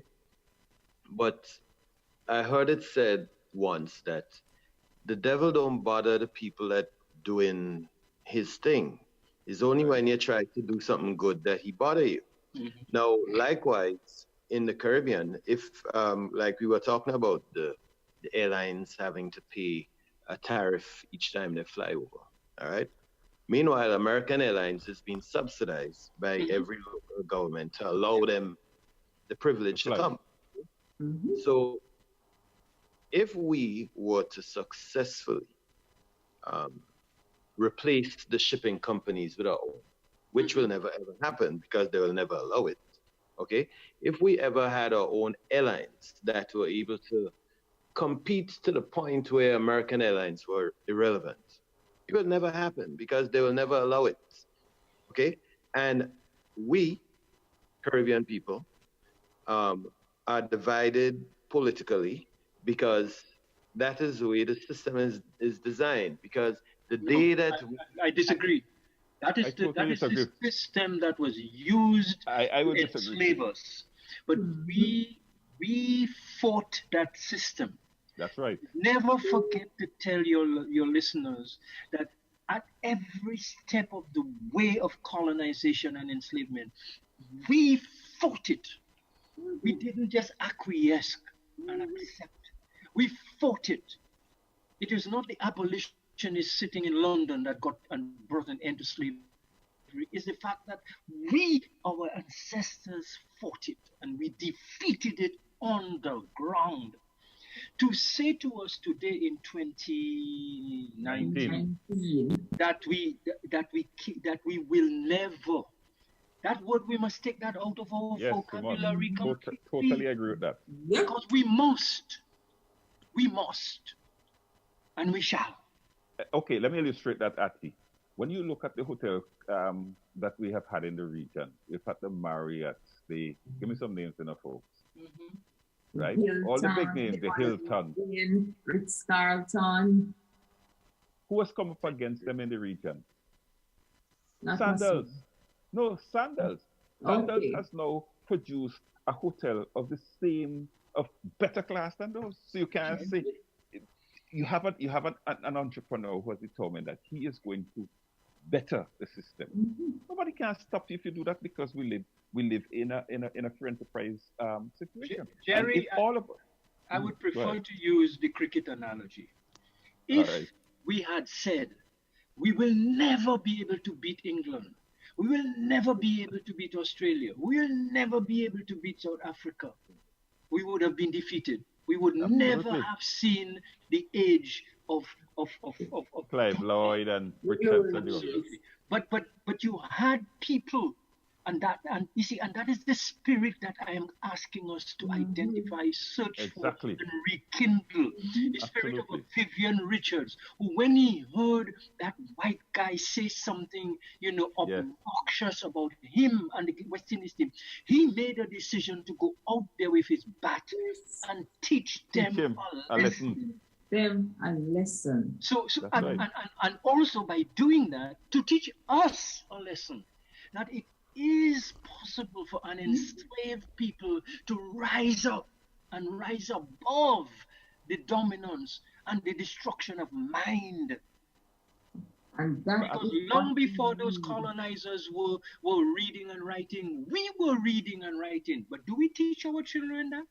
Do we tell our children that we invented all those wonderful things like the elevators and the traffic light and the blood transfer? Mathematics. You know, so it is. In other words, it is not to make light of enslavement, but it is to make heavy duty of our responsibility to build a civilization that our ancestors demand that we build. But Where are our pyramids? Where are our pyramids, I ask? Where are our metal industries? Where are the people who came over before Columbus from Africa and went to all the way through to Central America and then left and went back to Africa? Where are our explorers today? Who are our explorers? Who are our inventors? When was the last time you heard of a Caribbean person being elevated and lifted up? Look at how we treat our artists, our singers, our performers. We don't even respect them for trying to sustain the history using their art. We treat them like dirt. I know, I'm in the world of artists. You know, look at our professionals. Do we lift them up? But I think by extension, it's how we treat each other. It's an indictment on how we treat each other. But bring this back down to another very practical situation. We talk about how, we bow and we scare. That's what the politicians want us to do with the political parties. All right? Once you're on the outside, they want you to kowtow to them, right? To beg them. Recently, we had a situation where the Prime Minister spoke of two people who he said some years ago came and begged him for a walk. That for him is big story now. Yeah. You're supposed to kowtow to them, okay? Like how we say the white man wanted us to kowtow. We are demanding that if you don't kowtow to the political party and to the political leader, you will never live. Mm-hmm. And people have to rise up. That is the rise up I hear at the speaking about. We have to rise up and say, no, I am not bowing to that. Let me go further. You see, on this business of reparations, let me make my position clear on reparations. I believe it's entirely valid, and and we should demand it. But you know what? If we put the money of reparations in the hands of those same leaders we have today, the Caribbean will end up poorer. Exactly. Totally and agree. in my view, not a penny of reparations should come to the Caribbean unless there is democratic forms of governance, of management of the economic system. That is my precondition. Right. For agreeing to reparations. Otherwise, you will have multi-billionaires who stole the money while trying to get us to pat them on the back for having got reparations from the colonizers. But not just that. That is the truth. It will enforce the division, the political division, because which party is in power when we get reparations? That party will make sure that their supporters, so in other words, reparation should come back for the entire region, from all of us who suffered, will go along a political plan. That is one of the things I object to the question of how they approach in reparation. You hear they call big figures, it's a lot of money if it does come through, but we cannot do it with the institutions we have. We cannot do it with the approach that we have to politics today. It cannot work. It will further divide us, not help us. Exactly. Mash us up.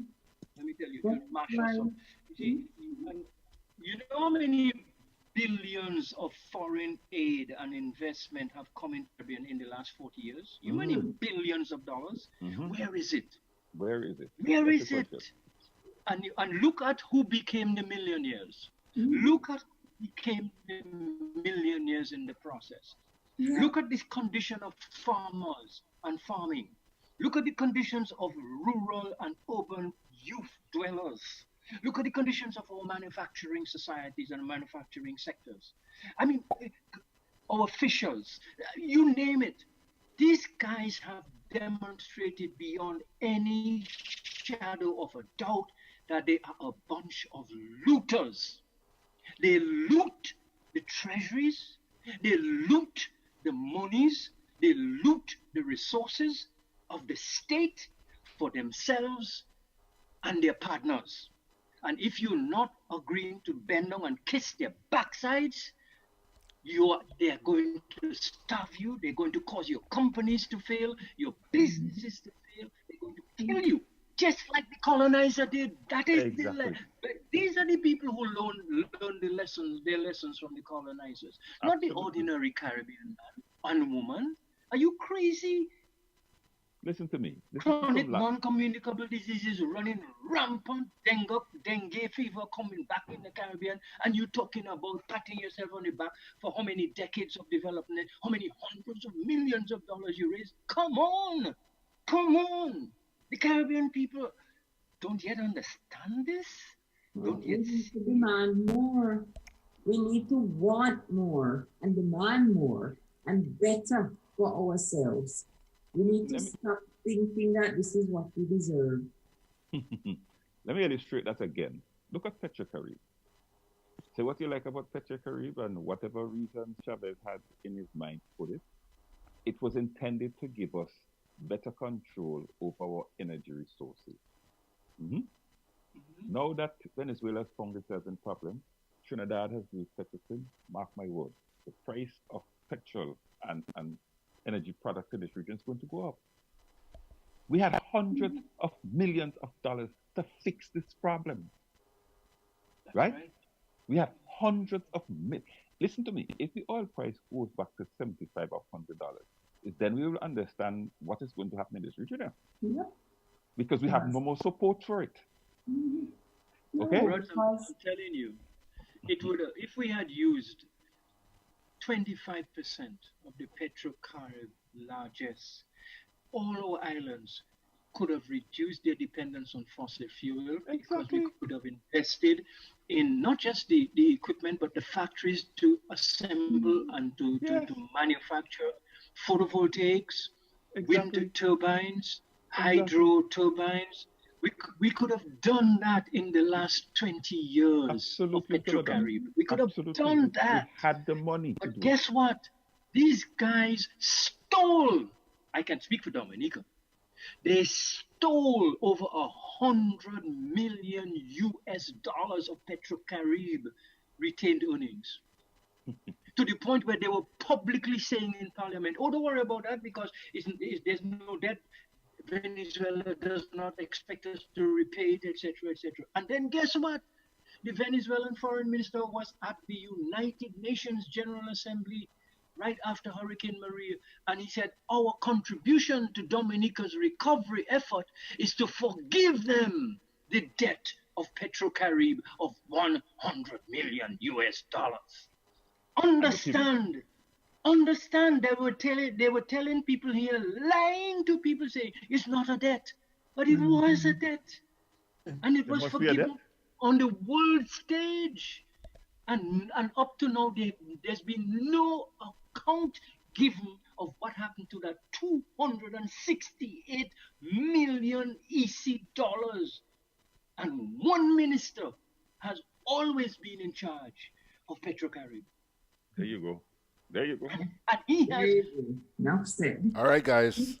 Kipling Francis says things will change only when the people understand that they are the government and the ministers are their servants and not their masters.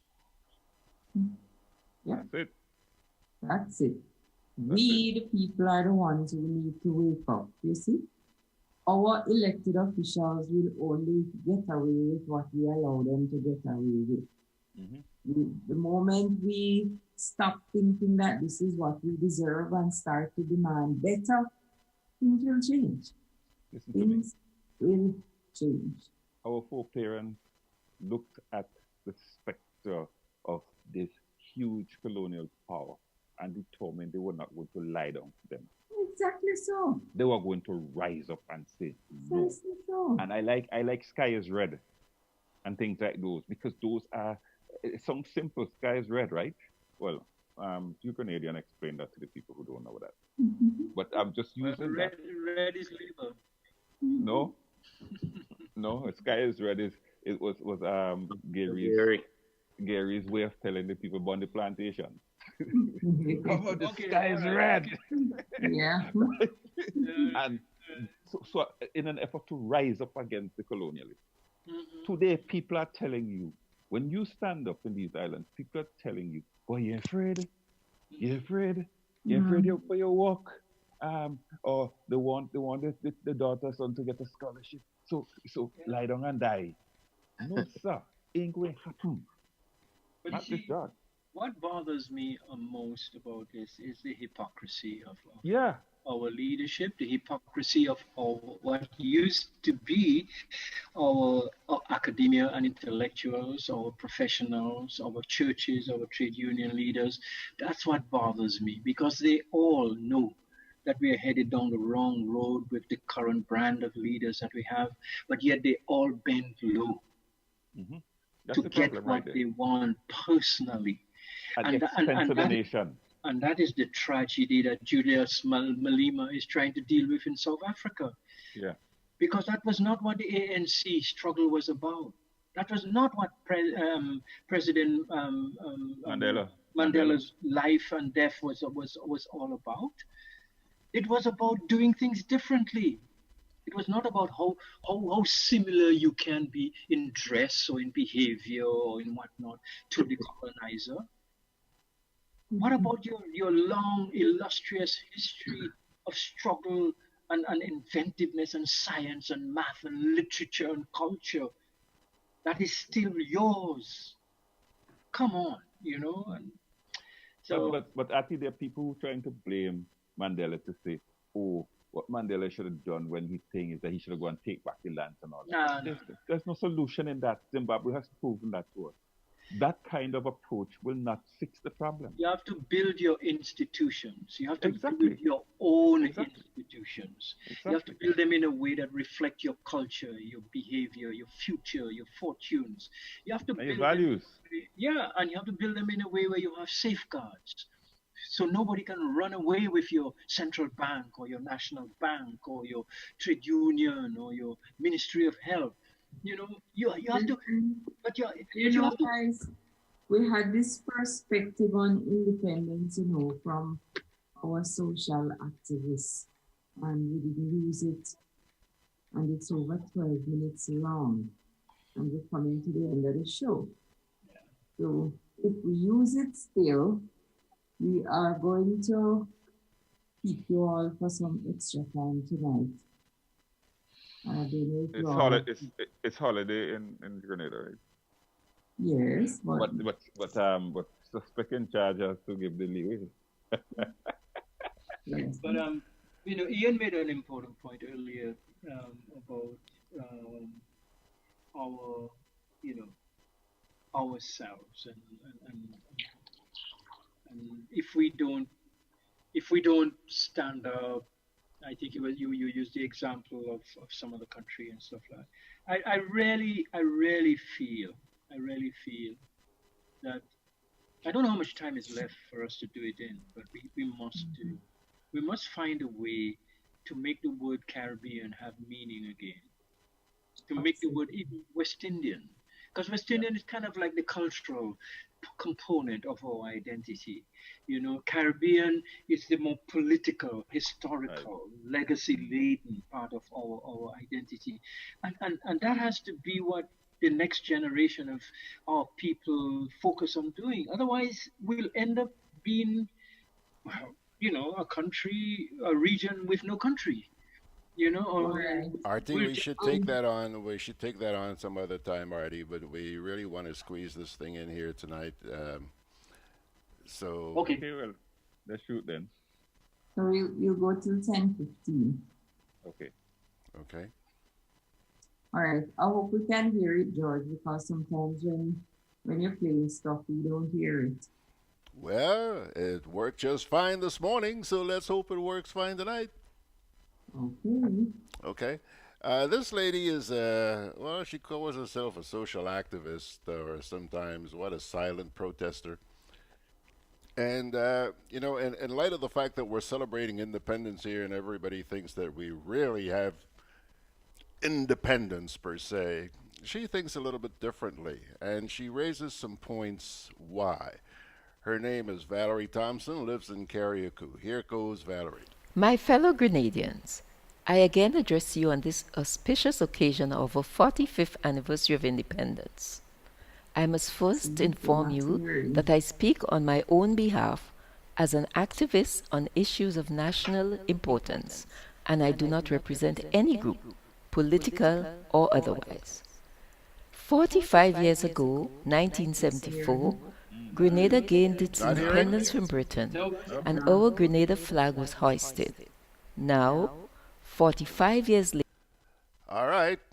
Guess it's not meant to be. So you guys are going to have your final 10 minutes all by yourselves. Yeah. The final 10 minutes I want to still want to bung away on those people we elect to serve. You know, I listened to Senator Simon Steele in Grenada in a post-cabinet press conference this week. And I have to commend the government, the elected officials. When we talk about government, usually we're referring to the elected officials. But cabinet every week religiously, except on the other occasion in Grenada, they have a post-cabinet news conference where they have a cabinet meeting on Monday and they decide whatever they want to share with the public. And one of the ministers, and Jerry, it's not usually the prime minister, you hardly see the prime minister in one of these post-gap. That's something that Grenada must be applauded for, like that. Yeah. One of the ministers will host the post-gap and share information. This week, it was the minister for the environment, Senator Simon Steele.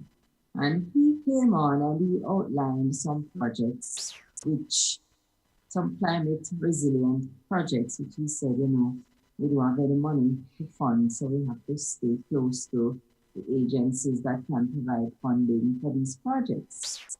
And I'm like, well, last year, just before the March 13th election, in fact, the election was on a Tuesday and the Sunday night before, the political leader of the party that won the election said, we got 117 million from the Green Climate Fund.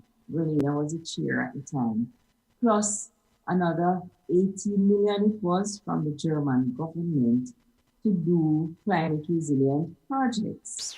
And while he outlined some specific areas where the fund from the Green Climate Fund was going to be used, the rest of the money, he didn't say how it's going to be used. And I am thinking if we got 135 million and the Prime Minister, well, he wasn't the Prime Minister then, but he's now the Prime Minister. But at the time when he was speaking then, he said, this is not some wild promise in a manifesto or words to that effect.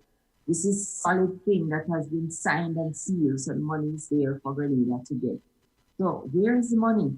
I haven't seen any of these climate resilient projects started. And the Minister of the Environment now is going to talk about all of these projects that they don't have no money to do.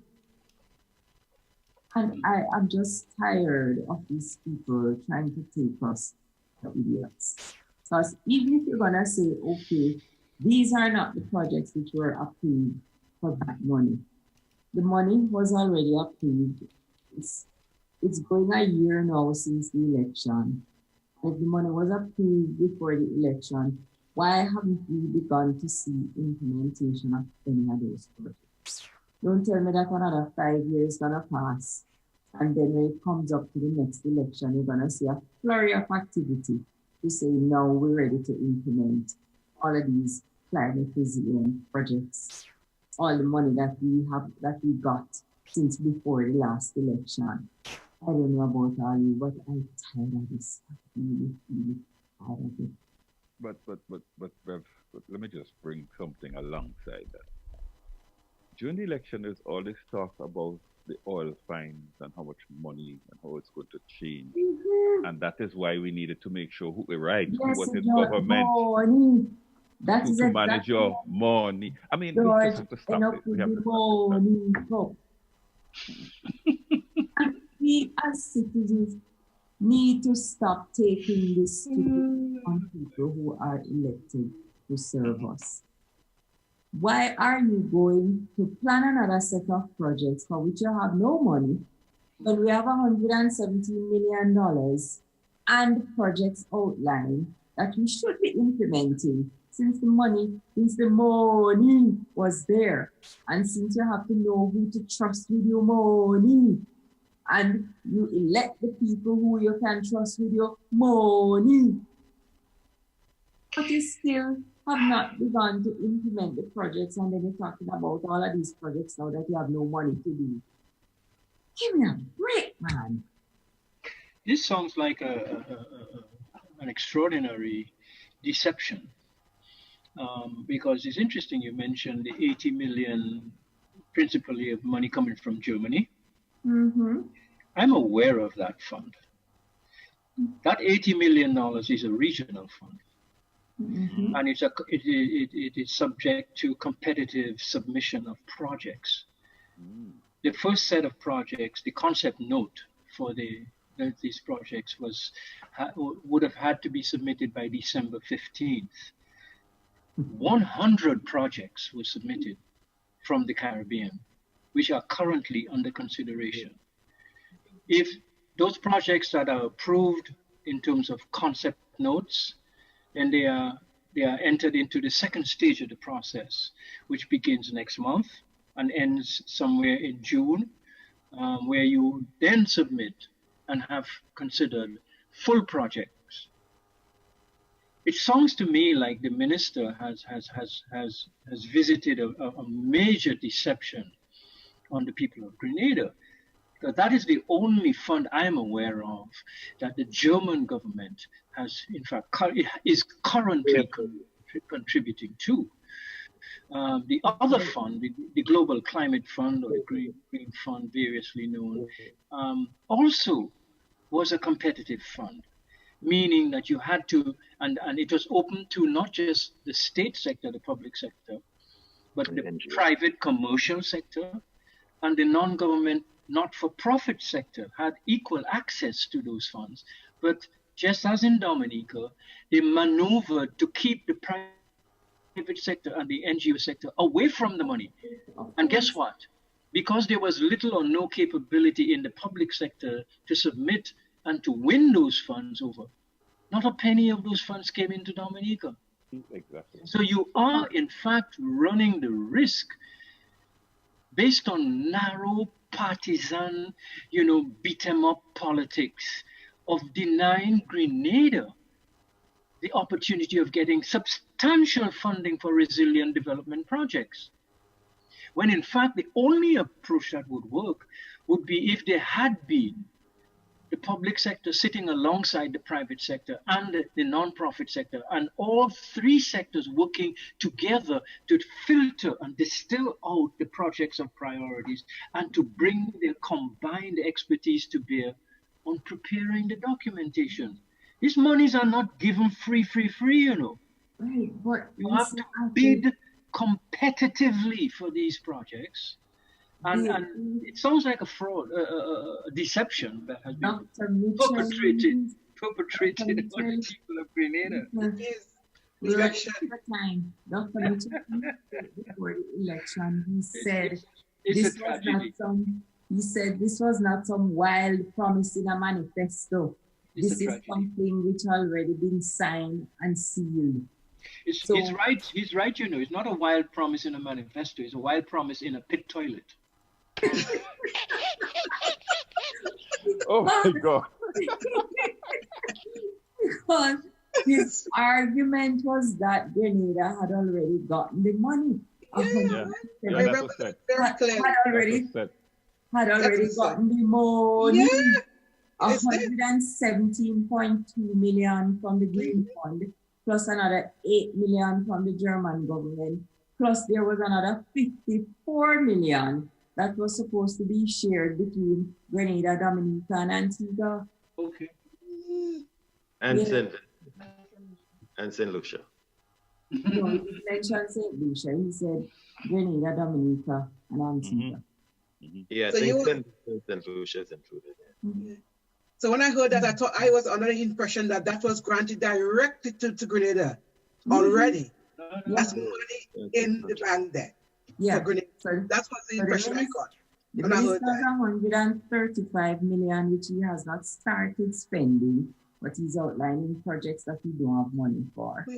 Okay, hold on, guys. I just decided to go to Google and pull this up, right? In March, 12th of March 2018, the Now Grenada says Green Climate Fund approves millions in grants for Grenada. The board of the Green Climate Fund has approved millions in grants for Grenada's water sector resilience and other projects that are linked directly or indirectly to climate change mitigation. A grant of $42 million and I think another 20 million. So I don't understand it. Approved for what sector? Your water sector? Yeah. Yeah, 117.2 million.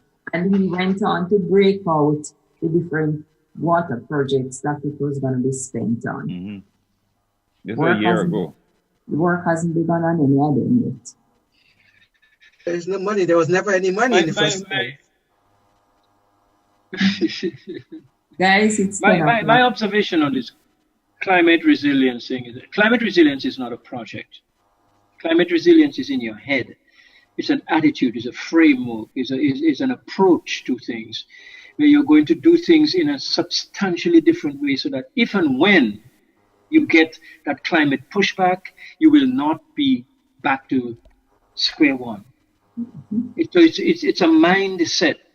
So the educational and motivational and public awareness building part of climate resilience is the single most important component of climate resilience. It's not a project. It's a process. You know what, I'm really happy to hear you say that because last Thursday and Friday, I attended the climate change workshop down here at the Radisson. And it seems like the climate change movement, they're trying to move aggressively to sort of accelerate efforts to mitigate against climate change and build resilience in this place. At the end of the workshop, the people who put it on were asking the question of the attendees, those of you who believe that this is all going to happen, stand on this side of the room. Those of you who do not believe that this is going to happen, stand on the other side. Well, let me tell you something. I felt rotten because I was only one of two people who did not believe it was going to happen. And hold on, there were probably about 20 other people in the room. The reason why I felt that way is because I don't have to tell you folks, you know that countless millions of dollars have been spent on trying to educate the public about the possible impacts of climate change. And yet, the man on the street still knows very little about climate change. Very little. And my argument is that, yes, while they're spending big bucks, somehow the message is not getting across. Remember what happened last year in November with the referenda? They had these workshops all over the place, man, all over the place. And then on the eve of the referendum, the last one, you talk to the man on the street, I don't know what they're talking about. They just don't. They just don't. Yeah, but all of those consultations were a joke.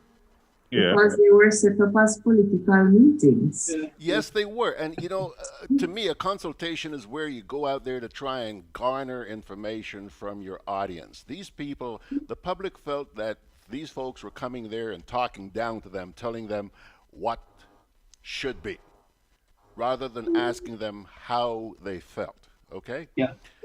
But it was a vote yes campaign and they made no secret of that. Yeah.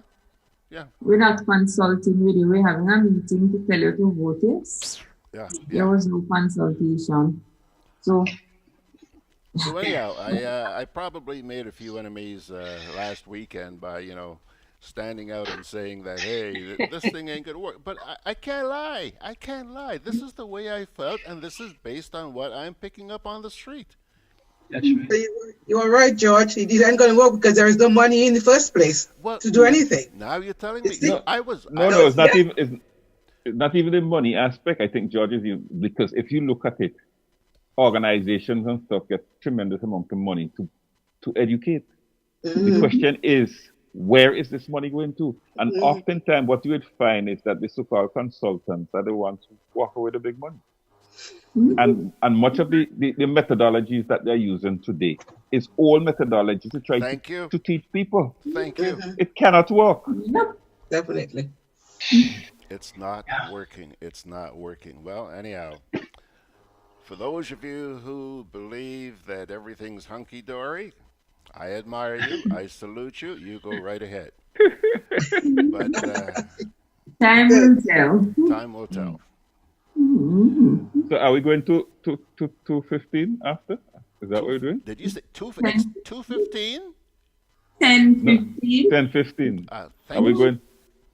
Just making sure. Yeah, we could. 2:15 for me, Jerry. We could. We made that promise, so we could. Okay.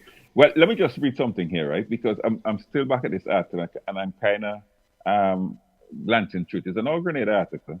The announcement of the funding came after the GCF board meeting early in March. However, the Grenadians learned of it on Sunday when Prime Minister Dr. Keith Mitchell told thousands in the final election campaign of for his national party. So it was, you see what I'm saying? They knew, but it was in the final campaign, all of this money was put in front of people that we have this money. It's similar like how we have sorted out this pension thing. Pension thing, yeah. Because it's in one of those campaign delivery speech. Yeah. With the same Dr. Mitchell who said we have restored pensions and the only thing left to work on now is the methodology by which all of these payments gotta be made. I remember laughing when I heard the doctor tell you that. It was a campaign trick and people fell for it. Anyhow, RT Margaret has just chimed in here and says, RT is quite right. It's a mindset, but everything in Grenada is political.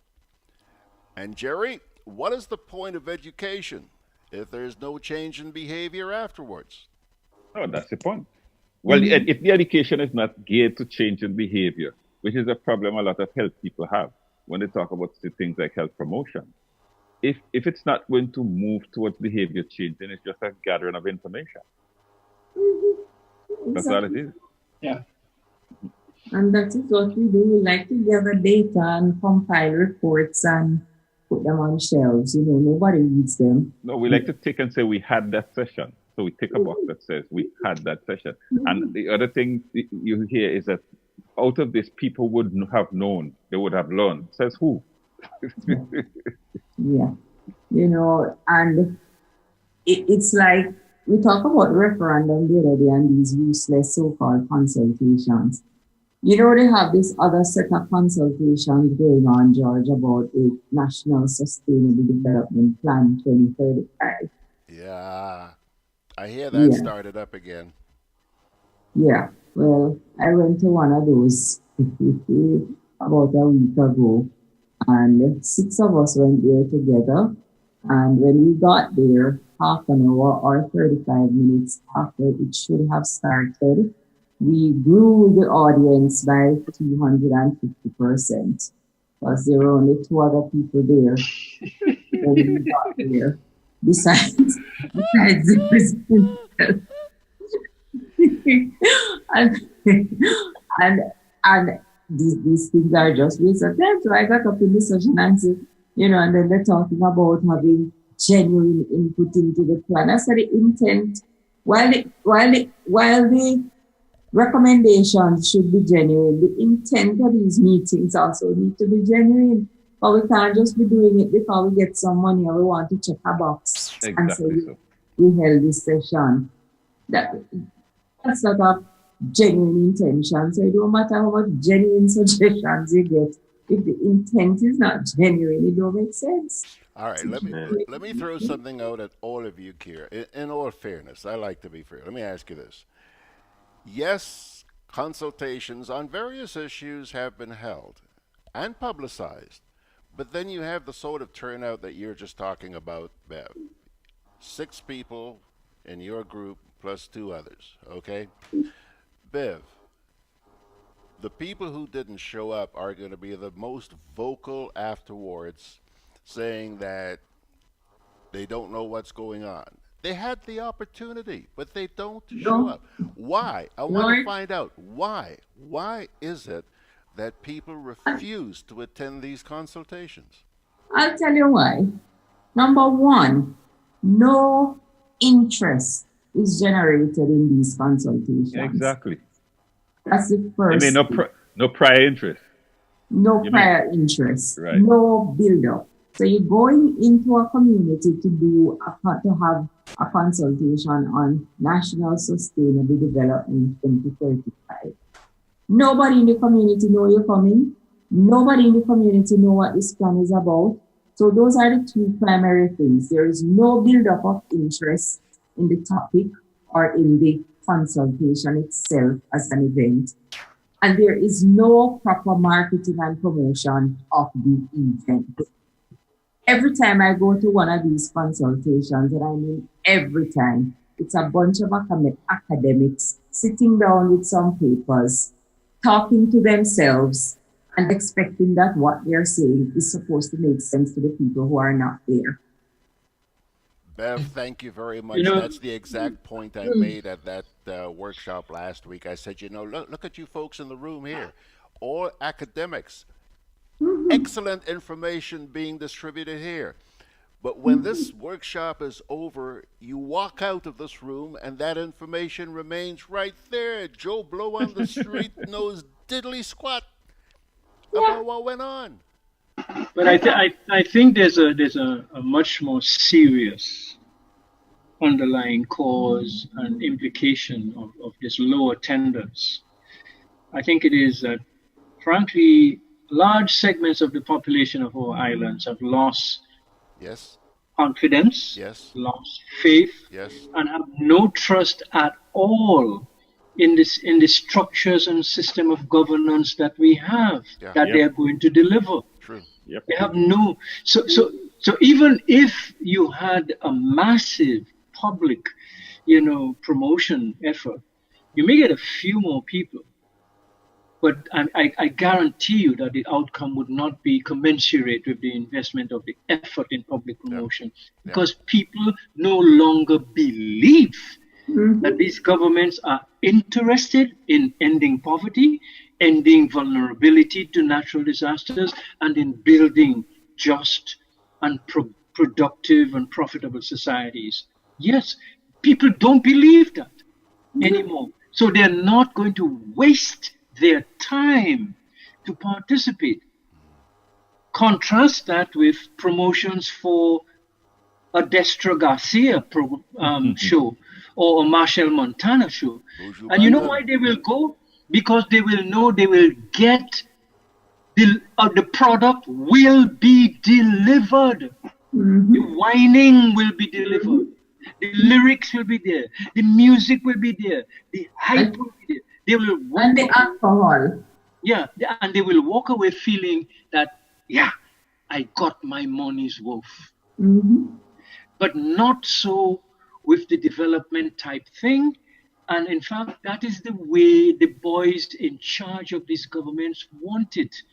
They don't want an audience. They don't want more people of the society believing and wanting more information and coming to participate and engage them. And because we've lost the capacity in the Caribbean to confront these leaders with what it is they're doing, we've let them off scot-free. We have. And with that freedom, they are enslaving us. Well, All you the see, time. most of these politicians and their associates do not really care. And again, this is because, of course, that's why people lose trust. They don't care. And whatever it is that they're trying to sell, of course, people will not buy because people don't care how much you know until they know how much you care. Yeah. And until these people start understanding that people are an asset, okay? And people is what's important. Until this is clearly understood and manifested in our actions, we're gonna suffer from this problem. And until people come first, until there's a genuine interest in people, we're gonna have a lot of these issues to confront. And I don't believe this is gonna change because of a person or a new leader or a messiah or anything. It's gonna change when we the people as a movement decide for ourselves that we have had enough and we will not take it any longer, and we become the force. And we are not looking for a single leader. All right, because you can get rid of a leader, but when you have a movement, you can't stop the movement. Yeah, That's right. excellent, George. Well, I think we've run out of time, actually. And I'm gonna have to Let's say let Artie get the last word there. What were you saying, Artie? no. My last word is good evening. I'm Okay. I'm sorry, but I had a prior commitment which our additional 15 minutes has interfered with, but that can be repaired. Well, thank I you. want to thank you guys for allowing me to participate. I appreciate it. See you next week, God willing. You too. Bye-bye. Please. And everybody else, thanks for joining us. Those of you on Facebook, wherever you're Thank you. listening to us tonight, we thank you very much. And Ian, Bye, everyone. it was a good baptism for you. Margaret, wherever you are, have a good night, everybody. So long. Thanks, George. Good night, bye-bye. Cheers. And tomorrow morning we see you guys at 9 o'clock. Good day, Grenada. Bonsoir.